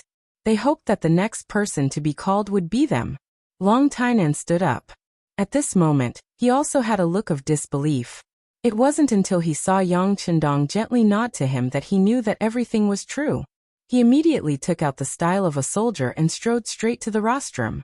In the end, even under the influence of Yang Qindong, Yang Xie had nothing to do with the Great Ming in many aspects. But Yang Xie's development time was still too short, and it was inevitable that he would be influenced by Confucianism. In that era where culture was emphasized, it was really something that many people didn't even dare to imagine that a martial artist like Long Tainan would enter the cabinet. If it wasn't for Yang Qindong's words, even if it was announced by City Lord Yu Qian, his subordinates would have objected loudly. It could be said that it was Yang Qindong who had used his influence to decide this matter. After all, without Yang Qindong, there wouldn't be Yang Xie today. Without the 5-star army, there wouldn't be such a beautiful life. After reading 5 names in a row, Yang Qindong put down the paper in his hand. Then he glanced at the participants. For a moment, those who were under his gaze couldn't help but straighten their bodies. It was as if they were saying, "Pay attention to me, pay attention to me. I'm also very capable." But unfortunately, after looking around, Yang Qindong said, "For the time being, there are only 5 people in the cabinet. As for the other 4, I still need to consider it. But as long as you have the ability, you will have such an opportunity. Not only that, even if the officials of the Great Ming Dynasty are interested, they will also have such an opportunity." Ah, what? This sentence was like throwing a large stone into a calm pool, instantly causing everyone to exclaim in surprise. The officials of the Great Ming Dynasty can also enter the cabinet? Doesn't this mean that the competition is too strong? Yang Chendong saw this reaction and he was happy. This was the result he wanted. He believed that it wouldn't take long for this matter to spread to the imperial court of the great Ming Dynasty, and it would definitely cause a lot of waves. This was the reason why he built the cabinet at this time. It was to dig a big hole for the great Ming Dynasty. As long as there were empty seats, he wouldn't have to worry about no one jumping into it. Quiet down. Seeing that everyone was discussing for a while, Yang Chendong reached out and pressed down. Suddenly, there was silence. It's still the same sentence. As long as everyone has the ability, you don't have to worry about not being discovered. Everyone will have a chance to enter the cabinet, because the members of the cabinet will change every 3 to 5 years if there are no major accidents. There will be newcomers and there will also be people who leave. 3 to 5 years. This was what Yang Chendong decided after thinking for a long time. If it wasn't fixed, it would only show how terrifying the authority of the king was. This way, he wouldn't have to worry about the people below fighting for power or playing tricks with him. In fact, if one looked carefully at the 5 people who were chosen, there were a lot of things to pay attention to. Needless to say, if Yu Qian didn't enter the cabinet, the others wouldn't have the qualifications to enter the cabinet. Letting him become the head of the cabinet was also a kind of affirmation of his previous work. When he was old, he would naturally retire. At that time, it would be the time for his son to take over the position. The son would inherit the father's business and have 2 cabinet elders. This was enough glory. There were also Shen Yu and Wu Qian. One was the chief of the Ministry of Supervision, and the other was the chief of the Ministry of Anti-Corruption. This was enough to show the importance that Yang Chendong attached to the supervision of officials. Presumably, if these 2 people joined the cabinet, who would dare to interfere, they would definitely be severely punished. Moreover, because Yu Qian and Shen Yu were officials from the great Ming Dynasty, not only were they used for more than 10 years, but they also entered the cabinet. With this, it was equivalent to giving the other officials of the great Ming Dynasty a lesson. Once the 5-star army arrived at the city gates, they would know what to do. As for the last 2, Luan Xiaoqian and Long Tainan, one was his uncle, and the other was his brother-in-law. They were equivalent to family. When they were there, when the cabinet made decisions, it would definitely be based on Yang Chendong's will. At least, it would not be out of control. In particular, when Long Tainan entered the cabinet, it also proved that Yang Xie's focus was beginning to lean towards the side of local law and order. With the continuous creation of new areas, how to manage them became the most important thing. The above were Yang Chendong's considerations. All aspects could be considered to have been taken care of. After the meeting, except for the 5 members of the cabinet, everyone else left. After there were no outsiders, Yang Chendong first congratulated the 5 people one by one. Then he said, 5 cabinet elders, now that Yang Xie is growing stronger, the pressure and responsibility on you is also increasing. Not only do you have to take care of the things in your hands, but you also need to look further. For example, the South Ming Baiming, and the West where the Navy is fighting. Since you are now cabinet elders, the power in your hands is many times greater than before.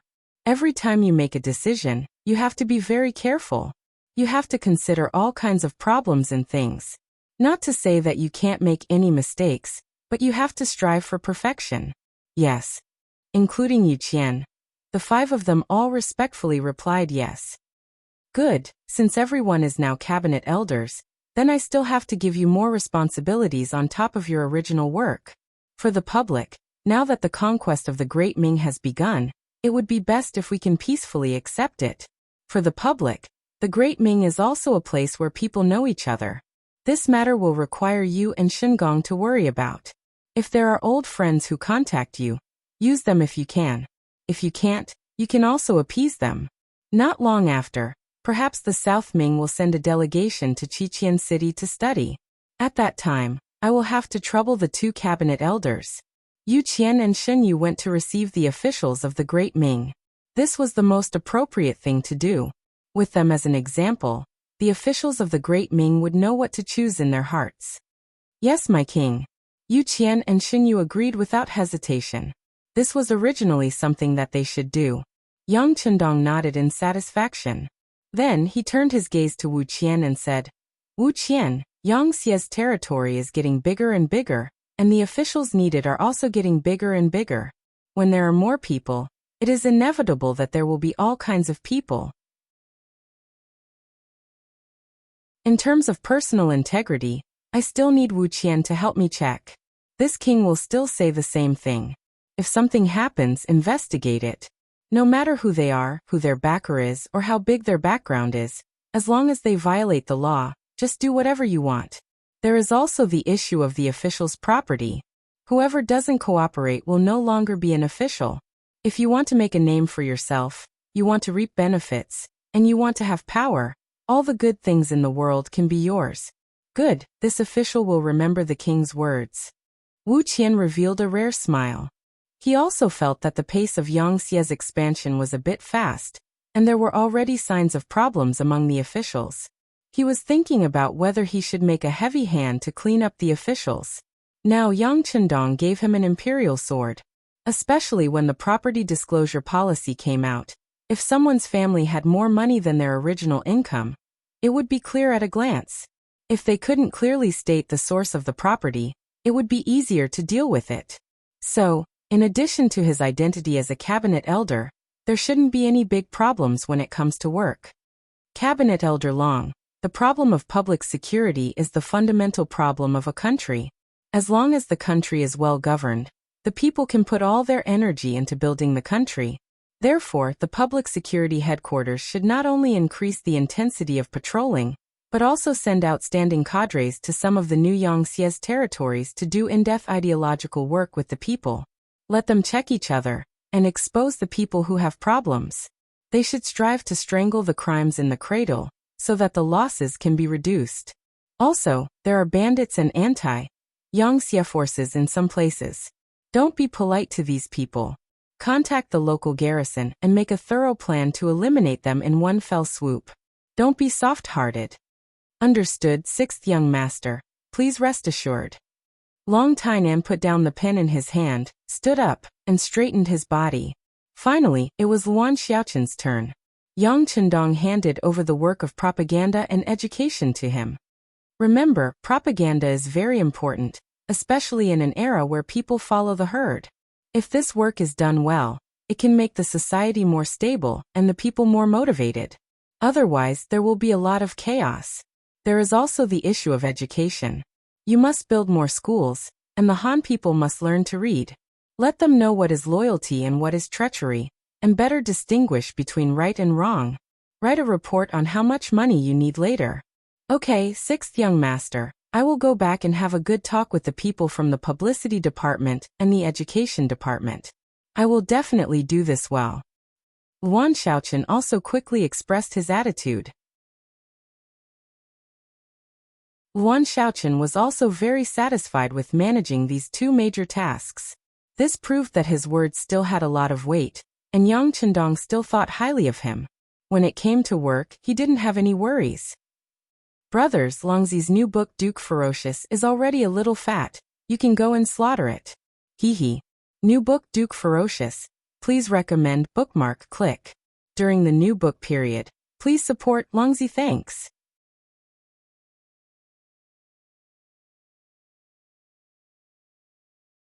Chapter 1626. With the establishment of a cabinet and the appointment of 5 elders, the news quickly spread throughout the streets of Qiqian City. After Yang Chendong listened to some work reports in the city lord's mansion, he left and returned to the palace. Because of Yang Chendong's return to the palace, Yang Lu had some free time and returned to his residence in Qiqian City. The moment he entered the residence, the housekeeper, Yang Ying, welcomed him. Master, you've had a hard day. It's all right. Yang Lu forced a smile and said darkly. If there's anything, let's talk in the secret room. Very quickly, Yang Lu sat on a familiar chair in the secret room, drinking tea and listening to Yang Ying's report. Master, old Yuan has sent a message. He said that we are going to check his accounts. He is very nervous and asked when we will take action. I'm afraid he won't be able to hold on for long. After Yang Lu sat down, Yang Ying told him the news he had just received. He has the guts to take the money, but doesn't have the guts to face the questioning? He's really a piece of trash. I shouldn't have worked with him, Yang Lu said. Yang Ying also nodded in agreement, but he still continued.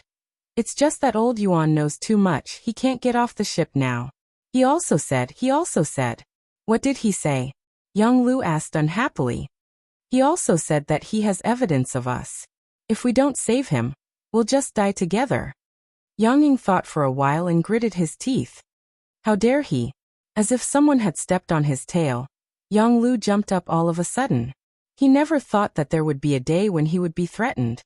Then send someone to kill him. But if he really has evidence, he must have a backup plan. If he dies, I'm afraid our matter will be exposed. Yang Ying replied worriedly. Yang Lu's originally annoyed expression immediately disappeared. That's right, how could someone like old Yuan not have a backup plan? If he really wanted to have a falling out, the other party would definitely die, and he probably wouldn't be able to escape. After pondering for a moment, Yang Lu sighed and said, Then let's keep him alive for now. Send someone to tell White Fox to keep this Yuan guy in check. It won't be too late to deal with him after the dust has settled on our side. The White Fox that Yang Lu was talking about was the CIA's director in charge of the southern Ming area. As mentioned before, the CIA was organized by Yang Chendong's seventh wife, Su Man-er. At first he just wanted to give it a try. After all the information came from the Security Bureau. Not only could there be problems, but it was also incomplete. Since ancient times, the way of checks and balances had always been one of the methods that the Huaxia emperors had been most willing to use. As such, the CIA took advantage of the situation to rise. Moreover, because of the creator Su Man-er, the management of the CIA was dominated by women. This was to distinguish them from the Security Bureau and also to fill in the gaps. After all, most of the time, women's hearts were more meticulous, and they would do things more comprehensively. Because of this, Yang Xie's sources of information had always been very accurate. The final judgment would only be made after the final report from the Comprehensive Security Bureau and the CIA. For example, when Yang Lu was sent to Southern Ming to manage the intelligence work of the Security Bureau, he naturally couldn't avoid dealing with White Fox. The ambitious Yang Lu's first thought was to get rid of the White Fox, and it was not difficult to do so. The CIA was only good at gathering information, but in terms of hands-on ability, or in other words operational strength, they were far from the CIA. But then Yang Lu considered that even if he killed White Fox, the CIA would send more people. Perhaps Black Fox and Flower Fox would be involved as well. In the end, he gave up on the idea of killing White Fox and changed it to temptation. To be more specific, it was temptation. Yang Lu used himself as bait and put on a posture of pursuing White Fox. It didn't take long for him to successfully turn her into one of his own. Who was Yang Lu? He was one of the 5 servants around Yang Chendong. His hidden power was so great that few people in Yangxia could compare. It wasn't an exaggeration to say that as long as these family retainers didn't commit a crime of rebellion, even if they made a mistake, their lives wouldn't be in danger. This was because the other family retainers wouldn't watch their good brothers get killed. In other words, Yang Lu was a big tree. Once you relied on him, it was equivalent to having no worries for the rest of your life. White Fox was a woman, and she would grow old. Now she was in a high position, but one day, she would retire because of age.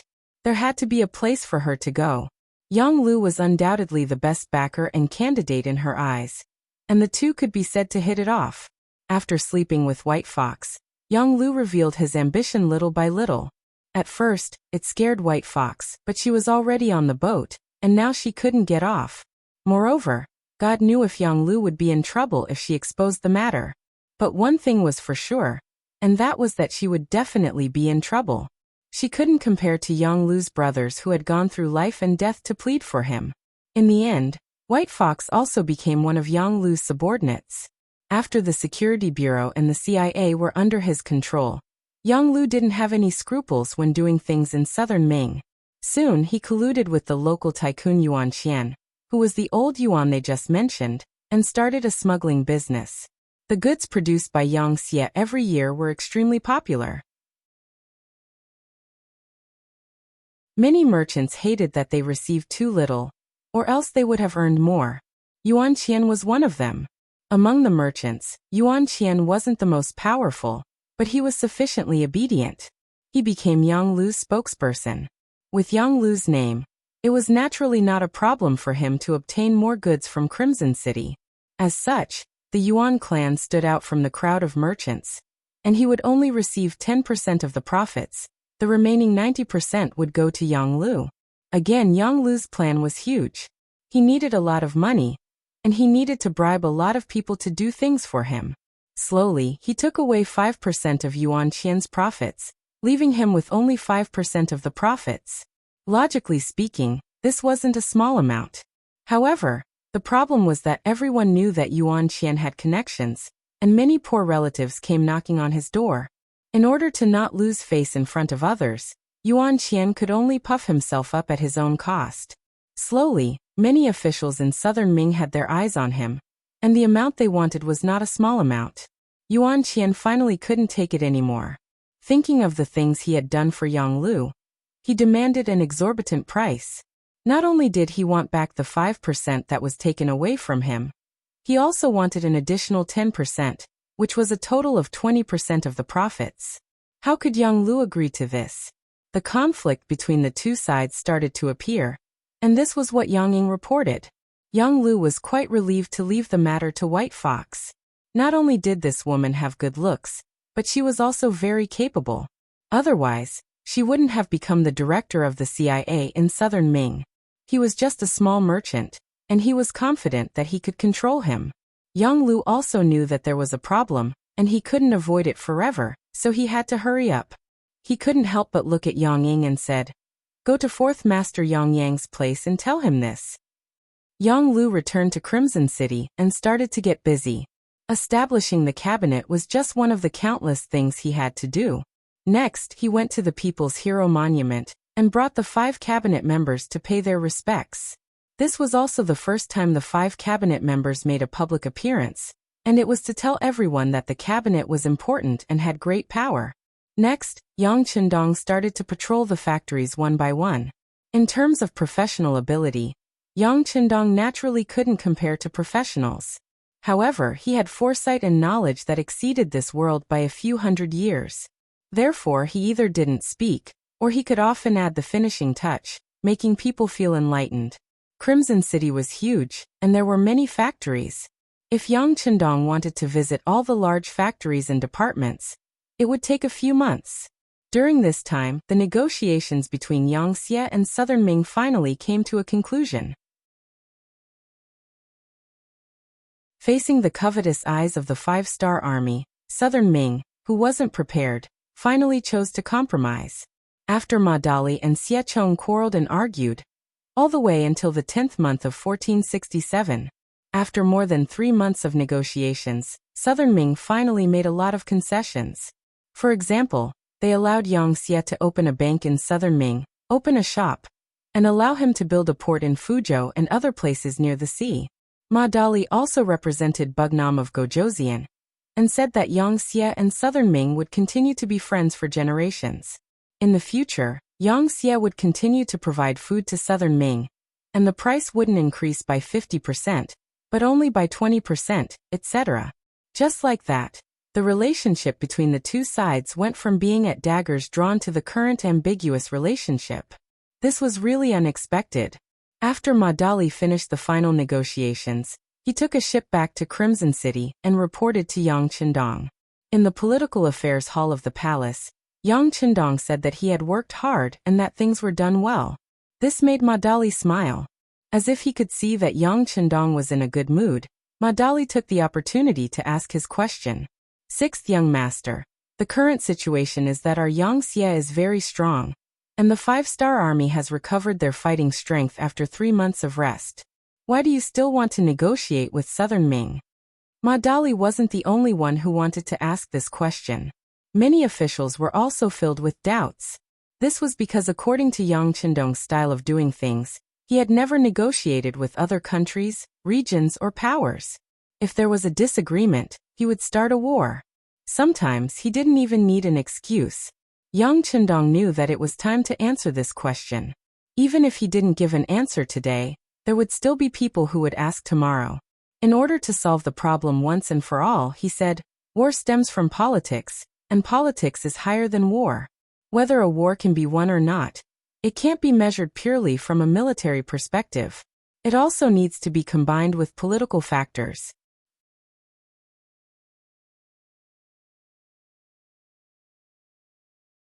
Chapter 16:27. For example, let's attack the Southern Ming Empire. We can definitely win, but how much will we have to pay? You have to know that in the eyes of many Han people, the Great Ming Empire is still orthodox. Even if they are divided into the Northern and Southern Ming Empires, it is still the same. If the people do not lose their minds, it is not wise to attack rashly. Furthermore, if we take over the Southern Ming Empire by force, not to mention what kind of resistance we will encounter, the Southern Ming Empire will not give up easily. Their destructive power is obvious. As such, if we want to recover and rebuild, we will need to invest a large amount of manpower and resources. As for these, we are not ready yet. This is also the reason why we are negotiating first. Yang Chendong answered Ma Dali's question seriously this time. This caused the other party to continuously nod his head, as if he had thought of something. Sixth young master, in other words, negotiations are only a method. In the end, we might use force? It is not a possibility, but we will definitely use force. Some people are like this.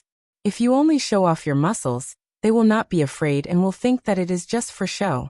As long as you place a large blade on their neck and let them feel the coldness, they will truly be afraid and lower their heads. Thus, once the Yangxie has made all the preparations and has enough reasons to convince the world, they will make their move.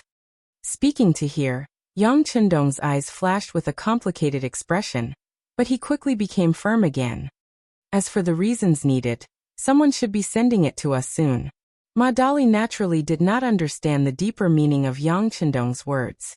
As a qualified official, he had to know what he should know and what he should not inquire about. Otherwise, he would only bring trouble to himself. Yes, sixth young master, this official understands. That's right. Before Minister Xiechong left, he said that the Southern Ming Empire's observation team will soon arrive at Crimson City. Do you think this is a method to attack them? Of course. Yang Chendong nodded and gave an affirmative answer. This observation group will be led by your Ministry of Foreign Affairs. You must entertain them well. They are the best propaganda tool. When they return to the Southern Ming Dynasty, they will definitely bring us many unexpected surprises. Yang Chendong grew up in the 80s and 90s, and there was a very popular saying that the moon in foreign countries was rounder than in China. Just because of this slogan, who knew how many capable and talented people racked their brains to go abroad? Even if it was to wash dishes or do small jobs there, they were unwilling to return to their motherland. This time, in the eyes of many people in the Southern Ming Empire, Crimson City was a foreign country. It was believed that the saying that the moon in Crimson City was rounder than the moon in the Southern Ming Empire would soon become popular. There's an old saying that goes, guarding the mouths of the people is more dangerous than guarding the rivers. As long as this observation group dared to come, Yang Chendong would let this observation group become Yangxie's lobbyists in the Southern Ming Dynasty. At that time, the news would spread from 1 to 10, and from 10 to 100, and from 100 to 1,000. There would be a huge problem within the Southern Ming Empire, and this would be the best support for the next attack against the Southern Ming Empire. Just as Yang Chendong and Ma Dali were discussing the matter of the observation group. In the capital of the Southern Ming Empire, Xiechong had also rushed back, covered in dust. In the palace hall, Xiechong handed up a memorial. It was the final result of the negotiations with Ma Dali. Although there were many humiliating terms in it that could be said to be humiliating, at least the 5-star army was cut off. For the Southern Ming Empire, this was already considered a good result. Of course, these terms were not equal, and Zhu Qizhen was not foolish enough to make it public. That would be slapping himself and his officials' faces. Thus, after he received the memorial, he changed the topic. My beloved officials, Yangxie has only been developing for a little more than 10 years. However, they have such powerful strength. Why is that? This time, without waiting for Zhu Qizhen to call out names, the officials below automatically stood up. The person leading them was the Minister of Revenue, Wang Zhua.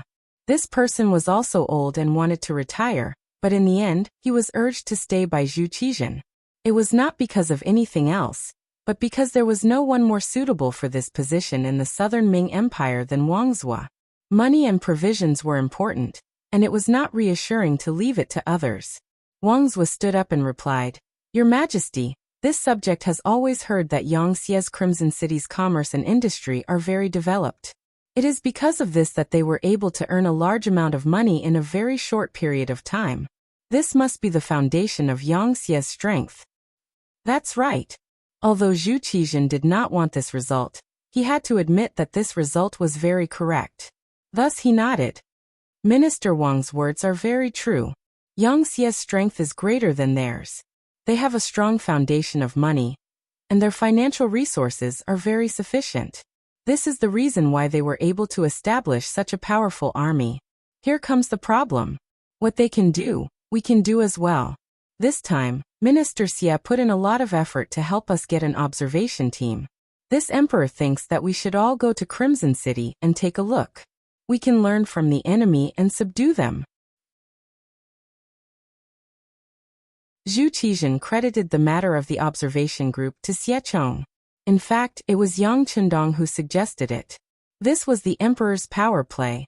If it was Yang Qindong who invited everyone, they would only be grateful to Yang Qindong. But if Zhu Qizhen said that he fought for it, then everyone would be grateful to him. As soon as he said this, the officials below began to discuss. The officials in this era did not have many exciting lives. If they did, they would just gather together to watch singing and dancing and drink wine. As for climbing mountains and swimming, only those officials who were not successful could do that. Just like today's officials in the main hall, which one of them did not prepare for court at the 5th watch and enter court at the 6th watch. They woke up so early every day, and some of them did not even have enough time to sleep, yet they still wanted to go and take a look. It was beautiful. But now there was such an opportunity to go out and take a look. It was a trip at public expense. Previously, there was news that Yang Xie would pay for the entire observation group. This was naturally Yang Qindong's own initiative, because he still hoped that these people would become his propagandists and promote Yang Xie's power. Naturally, when Zhu Qizhen said this, it was because he wanted Minister Xie Chong to fight for it. Regardless of the reason, to be able to travel at public expense, it was said that Crimson City was very advanced, and there were many good things there, many of which could not be bought in the capital of the southern Ming Dynasty. Just based on this point, who would not be willing? For a time, many officials in the imperial court were eager to give it a try. They were all thinking about signing up as soon as possible after the imperial court ended. They did not want to be unable to sign up just because the quota was full. That would be too much of a pity. Zhu Qizhen agreed in principle that everyone wanted to go to Crimson City to take a look. Firstly, he wanted to let these people see how Crimson City developed and learn from it. Even if he couldn't learn the essence of it, it would still be beneficial to imitate it and learn it. Secondly, he wanted these officials to feel a sense of urgency. Looking at the development of Crimson City and then looking at themselves, wouldn't they feel guilty? Shouldn't I work hard after coming back? Not only that, Zhu Qizhen himself also wanted to go and take a look. Of course, it was only a thought. He did not have the courage. What if he went to Crimson City and was detained? He definitely did not have Yang Qindong's strength and courage to bring 500 black cavalry and rush into southern Cloud Manor, which had tens of thousands of soldiers from 3 provinces. After the court session ended, the officials who went to the Ministry of Rights to register quickly formed a long line. This made the host, Minister Xie Chong, happy but also worried. He was happy because there were so many people going. This made him worry that no one would be interested in going, and that the southern Ming Dynasty would lose face. However, he was worried because there were too many officials. Would Yang Xie agree? "Sir, what should we do?" Zhou Xiang came to Xie Chong's side and asked softly. Clearly, this lively scene was far beyond his expectations. How about this? Quickly go to Yang Xie's bank in the capital, and see if you can contact Bugnam of Gojosian through them. Inform them about our situation, and ask them how many people they can allow in the observation group. Okay, this official will go now. Zhou Xiang did not dare to delay, and ran out of the Ministry of Rights Yamen. Yangxie's bank in the capital had existed for a long time. This bank had always been in charge of the Southern Ming Dynasty's grain transfers. As the left assistant minister of the Ministry of Rights, Zhou Xiang had been here a few times and quickly found this place. He met the manager in charge and explained the situation. The manager was straightforward. He knew that this was a serious matter and hurriedly used the bank's radio station to report to the Crimson City cabinet. Fortunately, he did not have enough authority. Otherwise, he would have directly reported to Bugnam of Gojosian Palace. Originally, Zhou Xiang thought that it would take a long time to get the news. Unexpectedly, in less than an hour, the manager came out and gave Zhou Xiang 4 big words. There is no limit. When Yang Chendong knew that there were many officials in the Southern Ming Dynasty, he was overjoyed. Why would he limit the number of people? If all the Southern Ming Dynasty officials came to Crimson City, he could even force them to stay. This way, the Southern Ming Dynasty would become an empty shell. There would be no need to fight any wars. Of course, this was just a thought. Ingzong Zhuqizhen would not be so naive. After knowing that there was no limit, Zhou Xiang happily turned and ran. When he returned to the Ministry of Rights Yamen and reported the matter to Minister Xie Chong, he was overjoyed. This was because when Zhou Xiang was away, who knew how many people used their connections to find him and asked for a spot in the observation group. However, he did not know what Bugnam of Gojosian's bottom line was.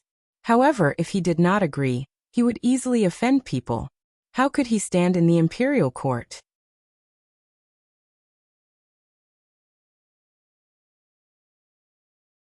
Chapter 1628. Now, with just one sentence, there was no upper limit, and he could explain to all parties. He immediately said to Zhou Xiang and the officials of the Ministry of Rights, "Everyone spread the news, ha ha ha." Okay, the officials of the Ministry of Rights replied happily. They were not much better than Xie Chong. After a while, except for Zhou Xiang, who was not in his position, everyone else received a lot of messages. They were worried about what to do, and now it was all solved. The news quickly spread, and it attracted the unanimous applause of all the officials. Zhuqizhen also learned of the news. He thought maliciously that he should send more people to eat Yang Chendong dry. However, after thinking about it carefully, he had no choice but to set a rule. That was, each department could only transfer 2/3 of their officials into the observation group. He did not want everyone to leave, and there would be no one to handle the government affairs of the imperial court. As soon as this decree came out, the various departments quickly began to fight. It was all for the half of the quota. Fighting was the norm for the officials of the Great Ming Dynasty. Sometimes, when there were benefits, they naturally had to fight. This involved whether they could take the opportunity to develop and become stronger. When there was nothing to do, they also had to fight. They had to show their existence. In short, the Great Ming Dynasty's officials had many means of fighting, and it was so complicated that outsiders could not imagine. Now that there was such a good thing, there would naturally be a lot of fighting, and there would not be a result in a short time. This lasted for nearly 10 days. In the end, the winners entered the observation group, and the losers stayed in the yamen with a look of despair.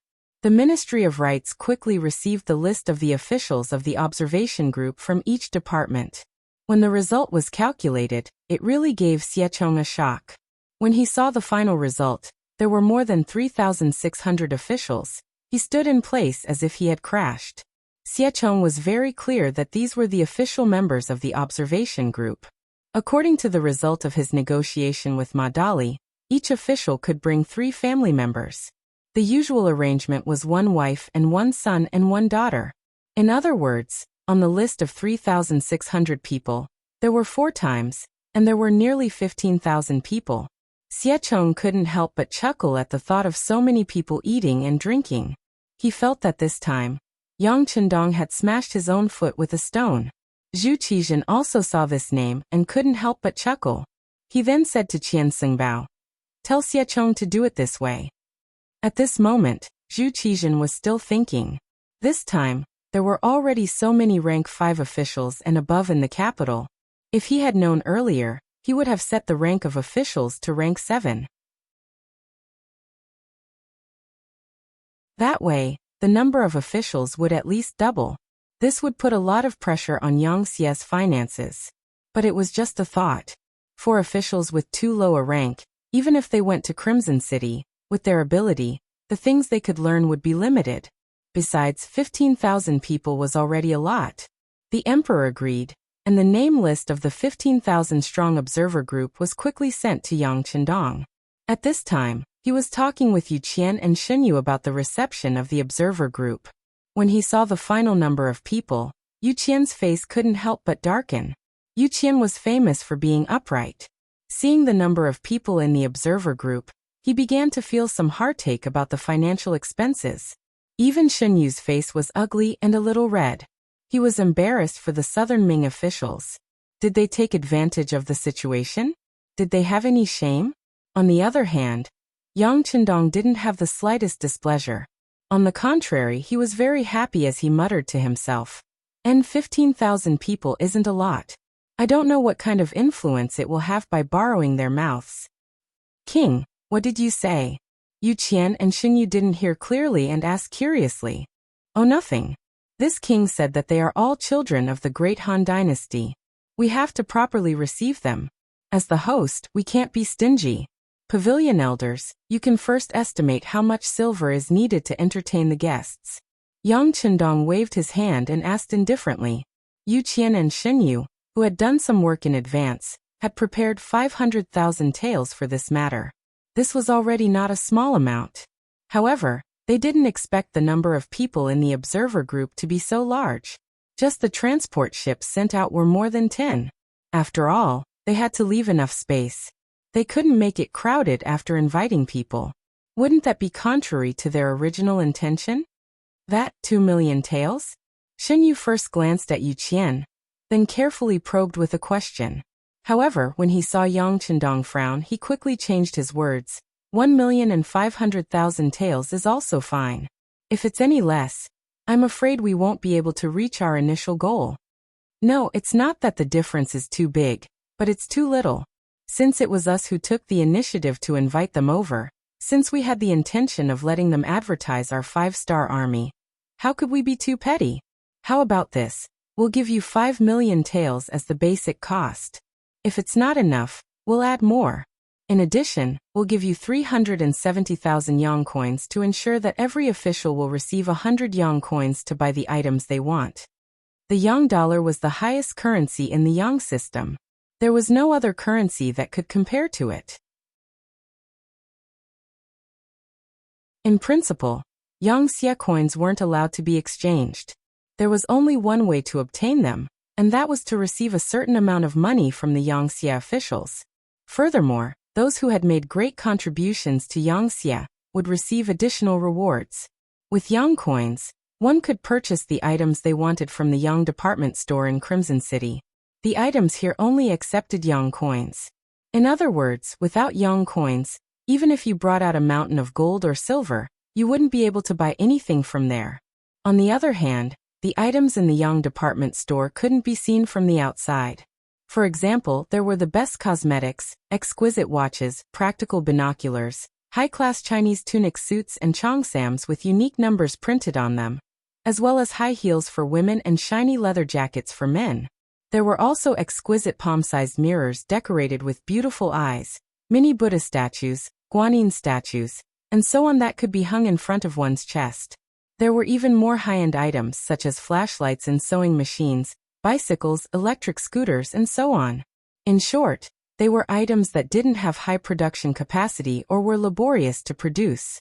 These weren't like ordinary mirrors, glass products, soap, perfume, toothpaste, and other items that could be casually exported. Instead, they were only sold in the yang department store. Many of the newly developed yang xie products were placed in the yang department store by Yes Hen. They were only waiting for people with yang coins to buy them. Once they had a certain amount of production capacity, they could be exported. Such goods would naturally be taken off the shelves. Because of this, the exchange value of yang coins was very high in the market. Often, 100 taels could be exchanged for 1 yang coin. This was why there was a price but no market. When Yu Qian and Xun Yu heard that Yang Qindong had taken out so many things at once, their eyes widened. They knew that Yang Qindong attached great importance to this matter, but they didn't expect it to be so important that he would take out 370,000 just for yang coins. Every Southern Ming official received more than 100 yang coins. It had to be known that even the two elders only received 100 yang coins a month after their salary. As for the lower-level officials, they only received a few dozen yang coins. There were even some who received a dozen yang coins a month. This is a big deal. After a round of exclamations, even Yu Qian, who had always treated money like dirt, couldn't help but sigh. Very satisfied with the two elders' performance, Yang Qindong chuckled. If that's the case, are the two elders confident in completing the task? No problem. Yu Qian and Xun Yu stood up at the same time. At this moment, their hearts were filled with great confidence. Yang Xie had made all kinds of preparations. Under the expectations of the Southern Ming officials, 10 modified tourist boats arrived at the Suzhou port not far from Nanjing. Here, nearly 15,000 Southern Ming officials were waiting. According to the agreement between the two sides, the Suzhou port was being built, but there was still some time before it could be used. To get on the boat, one needed to walk over a ladder, so everyone had to be careful when getting on the boat. They were afraid that they would accidentally step on air and hurt their feet. After everyone boarded the tourist boat, the interior space was spacious and the view was excellent. In particular, one of the guest rooms was equipped with a large Simmons soft mattress, which made it extremely comfortable for people to lie on. At this moment, Wang Jiqing's butt sank into the mattress as he clicked his tongue in wonder. Before this, Wang Jiqing had already seen the world. As the eldest grandson of the Minister of Revenue, Wang Zhuo, what kind of good things had he not seen since he was young? Even though he had been to the imperial palace a few times with his grandfather, when he lay on the mattress, he still felt like Granny Lu who had just entered the palace for the first time. Everyone says that Yang Xie is very rich, and that the progress of society is more civilized and advanced. Could it be that this isn't just a legend? Wang Jiqing said as he lightly stroked the mattress. Bang! The door suddenly opened from the outside. Then, a girl around the same age as Wang Jiqing, around 14 or 15 years old, rushed in. As soon as she entered the room, she yelled, "Brother, did you go into the bathroom? What are you doing? Don't you know that you have to knock before entering someone's room? You're already so old, yet you're still so rude." Although he was scolding her, his words were not harsh. It showed his tolerance and generosity towards the girl in front of him. The girl's name was Wang Shang. She was the granddaughter of Minister Wang Zhuo and Wang Jiqing's sister. Perhaps because they were siblings and they were too familiar with each other, Wang Shang did not take her brother's words seriously. Instead, she continued to chatter. "Brother, did you see the bathroom?" "Ah, what bathroom? What is that? Is it a person's name?" Wang Jiqing's face was filled with confusion.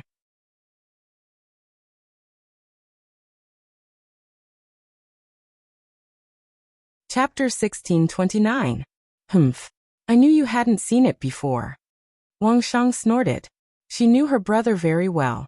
He was very smart and had a lot of ideas, but there was one thing about him. He was too meticulous in doing things. He had a slow personality.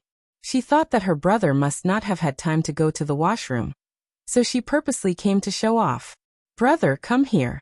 I'll tell you what the washroom is, what's here, and how to use it." Wang Shang pulled Wang Jiqing's hand and led him to the side of the room.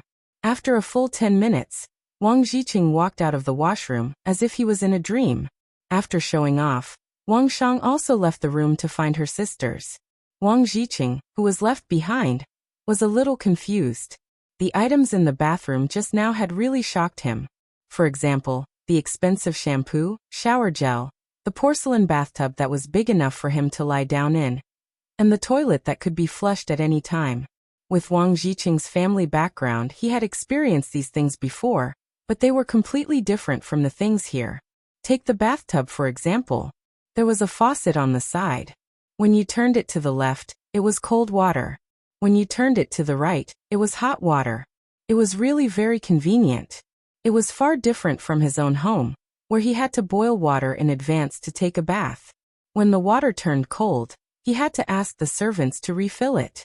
It was just a ship that was welcoming them, but the room was already so luxurious. Wang Jiqing couldn't help but wonder what it would be like when they arrived at Yangtze's capital, Qiqian City. In fact, Wang Jiqing wasn't the only one with such thoughts. Many people in the same industry had such thoughts. They were looking forward to the rest of the journey.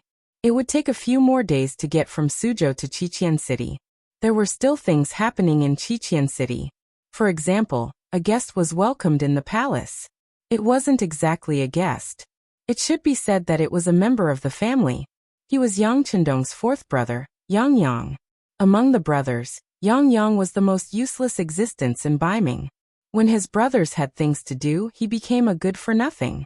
He went to restaurants every day to walk birds, giving people the impression that he had nothing to do. In the end, Yang Yang was just born at the wrong time. He still had some ability and insight. This could be seen from the fact that he had condescended to create sixth brother early on. Sure enough, after deciding to follow Yang Qindong, Yang Yang's life changed.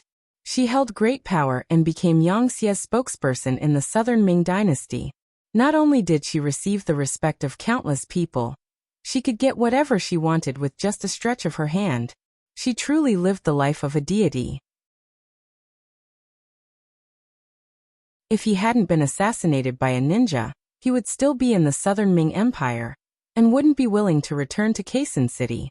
This was not to say that Yang Yang did not like Qiqian City.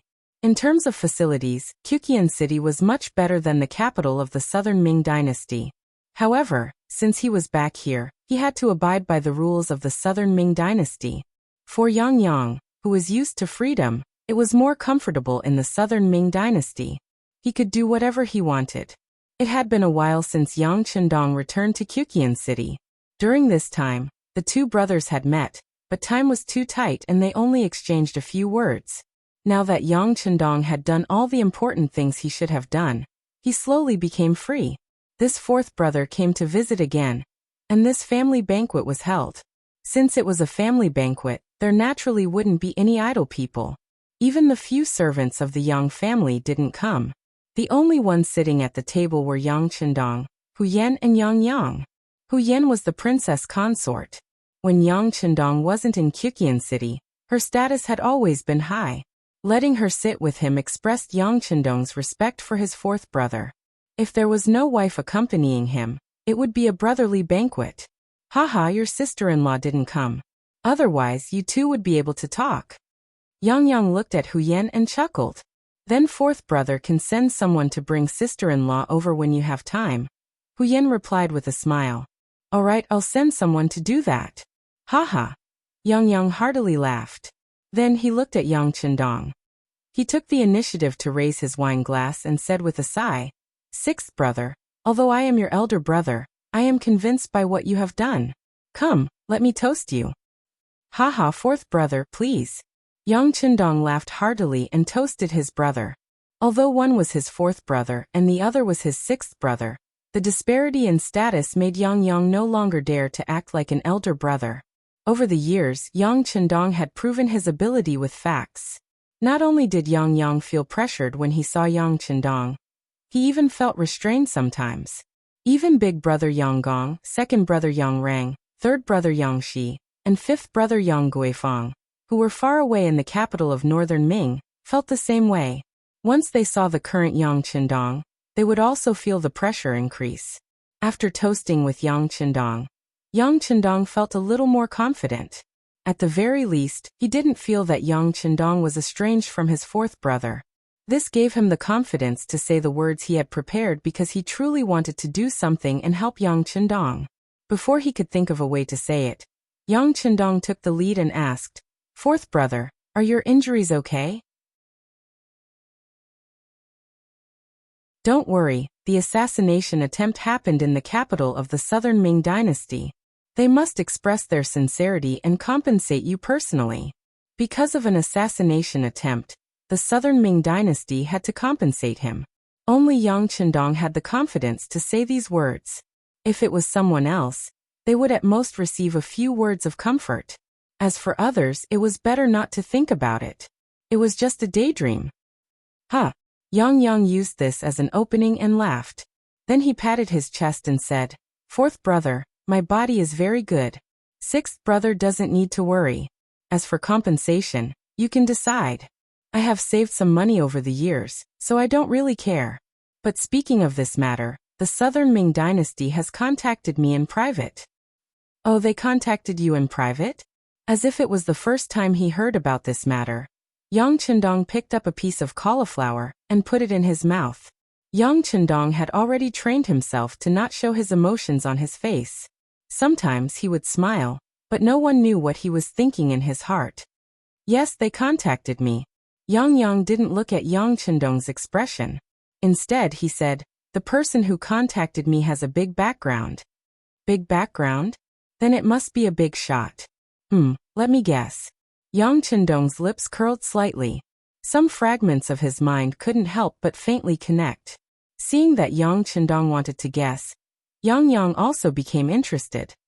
"Okay, then sixth brother can guess." Yang Chendong didn't let Yang wait for long before he spat out 3 words, "Manager Chow." Yang's eyes flashed with astonishment. Then he couldn't help but give a thumbs up. "Fourth brother is amazing. It is indeed Chao Jixiang. He is now the manager of the Southern Ming Dynasty's Imperial Guard." Following that, Yang spilled everything he knew, as well as what Chao Jixiang's men had told him. As for this Chao Jixiang, although he has a high position and power in the Southern Ming Dynasty, that is only on the surface. Right now he is not too favored by the Ying sect. Moreover, there is an additional Qian Sungbao above him. This person has gotten together with another head eunuch, Kai Zhong, and is constantly squeezing his living space. As a result, Chao Jixiang is currently in a difficult situation. Thus he used the assassination to contact me. On the surface, it seems like he is apologizing, but in reality, he is intending to rely on me and change his allegiance. Fourth brother, I can feel it. Originally, I did not want to pay attention to them, but now, I feel that it is an opportunity. I think that this is a trap. Yang Chendong really wanted to say this, but he didn't. Because he needed people to enter his trap, he could only pretend that he didn't know anything. However, no one knew better than him what kind of person Chao Jixiang was in history, and how much trust he had received from the Ying sect's Zhu Qizhen. Speaking of Zhu Qizhen, he trusted the people around him, especially the eunuchs, who seemed to have no bottom line. In history, even though he was tricked by Wang Zhen and lost the Tumu Castle, after the Ying sect's restoration, he issued an edict to clear Wang Zhen's name, and used incense wood to summon spirits. In the capital, he built a Jingzhong shrine in the northern courtyard of the Wisdom Temple to worship spirits. Chao Jixiang had once been under Wang Zhen's tutelage. In the eyes of the Ying sect, he was one of Wang Zhen's substitutes. In history, he had plotted with General Shi Heng and Cabinet Grand Secretary Su Yozhen to lead troops to welcome the Ying sect's restoration. His contributions were even greater, and he was rewarded with large amounts of land. He also assisted in the military affairs of the capital. Chao Jixiang's nephews, Chao Xian and Chao Duo, were appointed as hereditary commanders of the Genie Guards, and were gradually promoted to become military governors. The number of people under Chao Jixiang's command who were able to become officials numbered in the hundreds and thousands. There were many officials in the court who relied on Chao Jixiang in hopes of being promoted. Chao Jixiang had a lot of power at that time, and together with Shi Heng, they were called Chao Shi. It wasn't impossible for such a person to betray the Ying sect. However, if he betrayed Zhu Qizhen and fled to the Yangxie, he was not trustworthy at all. Looking at the Bugnam of Gojoseon Palace, apart from the guards in charge of security, there were no other men. There were no eunuchs at all. It had to be said that Yang Chendong did not have a good impression of eunuchs. This was because in history, many bad things happened because of them. However, Yang Chendong had interacted with eunuchs before. For example, the head eunuch Mao Mu, who was serving the empress in the southern Ming Palace, was one of Yang Chendong's men. From time to time, he would send important information. However, on the surface, Yang Chendong did not have any eunuchs by his side. In such an environment, If Chao Jixiang wanted to join the Yangxia, what could he do? He did not have a position for himself, so why would he surrender? It was not easy for him to escape from Beiming to the southern Ming dynasty and join the Ying sect's Zhu Qizhen. Why would he betray once more?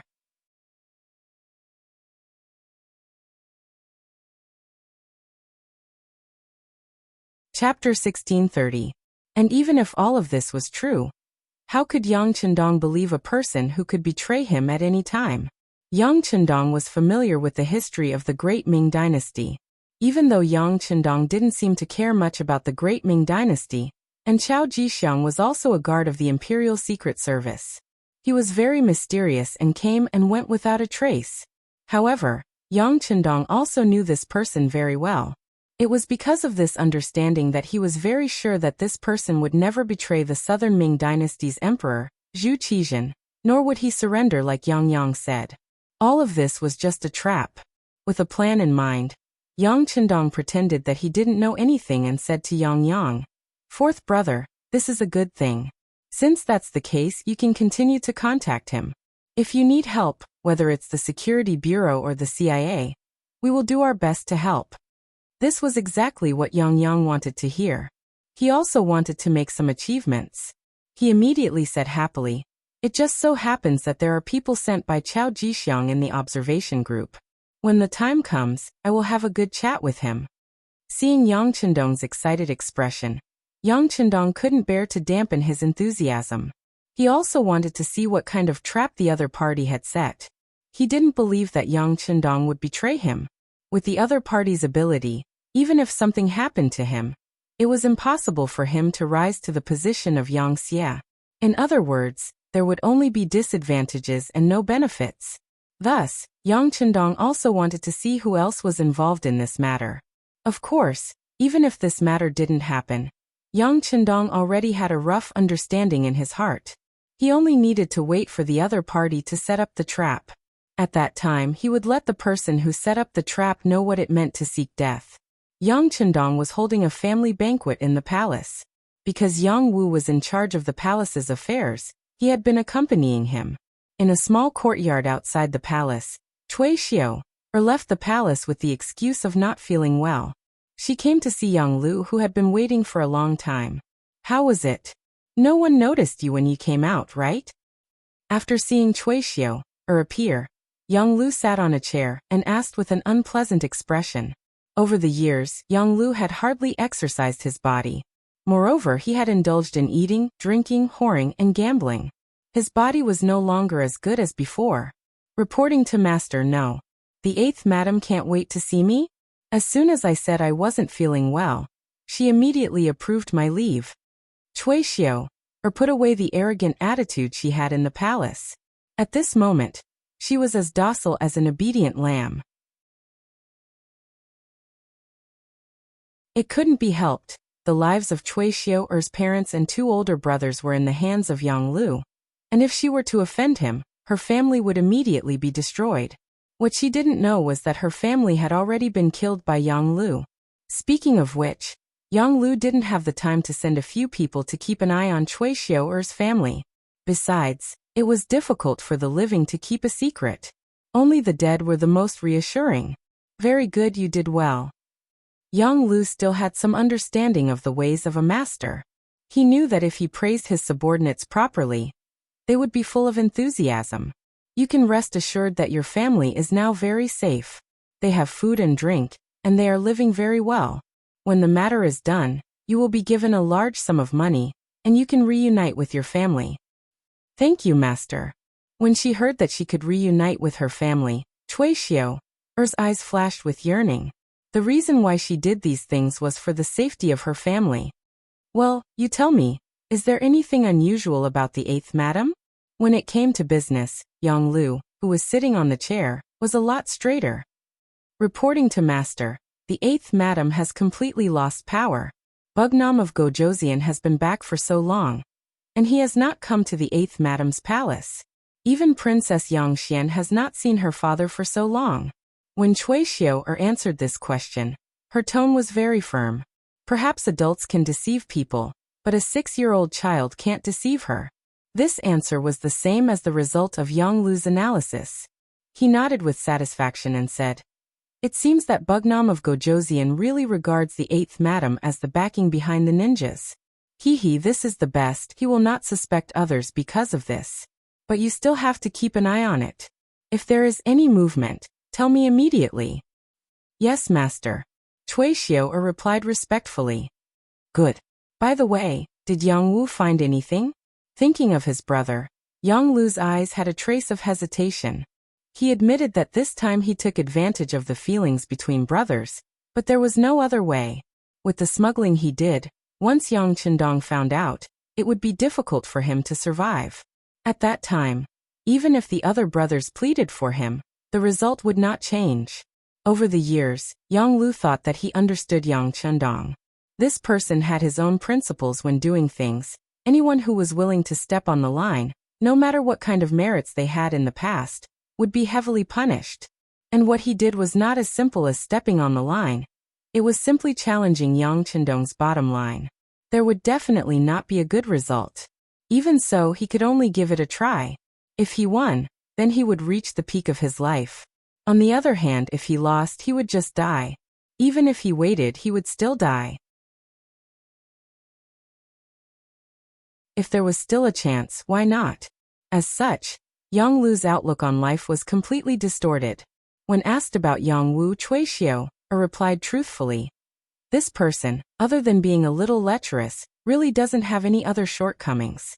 After observing for a while, I found that Yang Wu is not a greedy person. He never accepts gifts, and basically there is no abuse of power, so it is really difficult to threaten him." Yes, it is very difficult. Yang Lu couldn't help but sigh after listening. He had thought of dragging Yang Wu down more than once.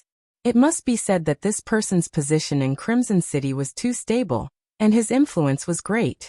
If he had his help, many things would be much smoother, and he wouldn't have to be so careful today. For example, if Yang Wu was willing to cooperate with him, he could completely control the palace. Then, for the safety of his wife and child, Yang Hodong would have to bow down. Unfortunately, he couldn't find anything to use against him after searching for a long time. And if he were to say something rashly, not only would Yang Wu not help him, he might even report him to the young master. If that was the case, all the planning would be meaningless. Although it is very difficult, we still have to try. Let's continue searching. I don't believe that he won't be greedy when he has such great power. And as long as we find him, our big plan will succeed. Yang Lu still didn't give up.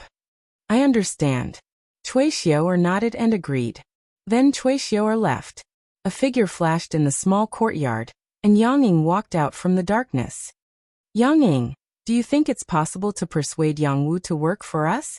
Seeing Yang Ying, Yang Lu didn't straighten his body, and instead collapsed as comfortable as possible. A look of disgust flashed across Yang Ying's eyes as he stared at Yang Lu's body that was as soft as mud. Even Yang Lu didn't know that his real identity was a secret agent of the Southern Ming Brocade Guard, and was directly under the command of the factory guard, Chao Jixiang.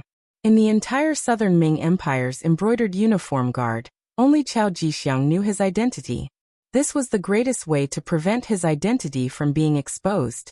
Facts also proved that all these years, ever since he sided with Yang Lu, and became the most trusted butler step by step, no one doubted his identity. And Yang Lu could be where he was today. It was all because of his help.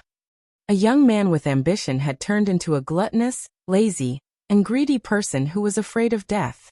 Many times, Yang Ying looked down on Yang Lu. This was because if the two of them were in different positions, he would never betray his master. This was one of the 5 servants of Bugnam of Gojoseon, and his identity was extremely noble. As long as he didn't court death, he would definitely live a life of glory. However, he didn't have the ability, and yet he still wanted to achieve great things. Why didn't he take a piss and look at himself in the mirror? For someone like Yang Lu, even if he was a small 7th rank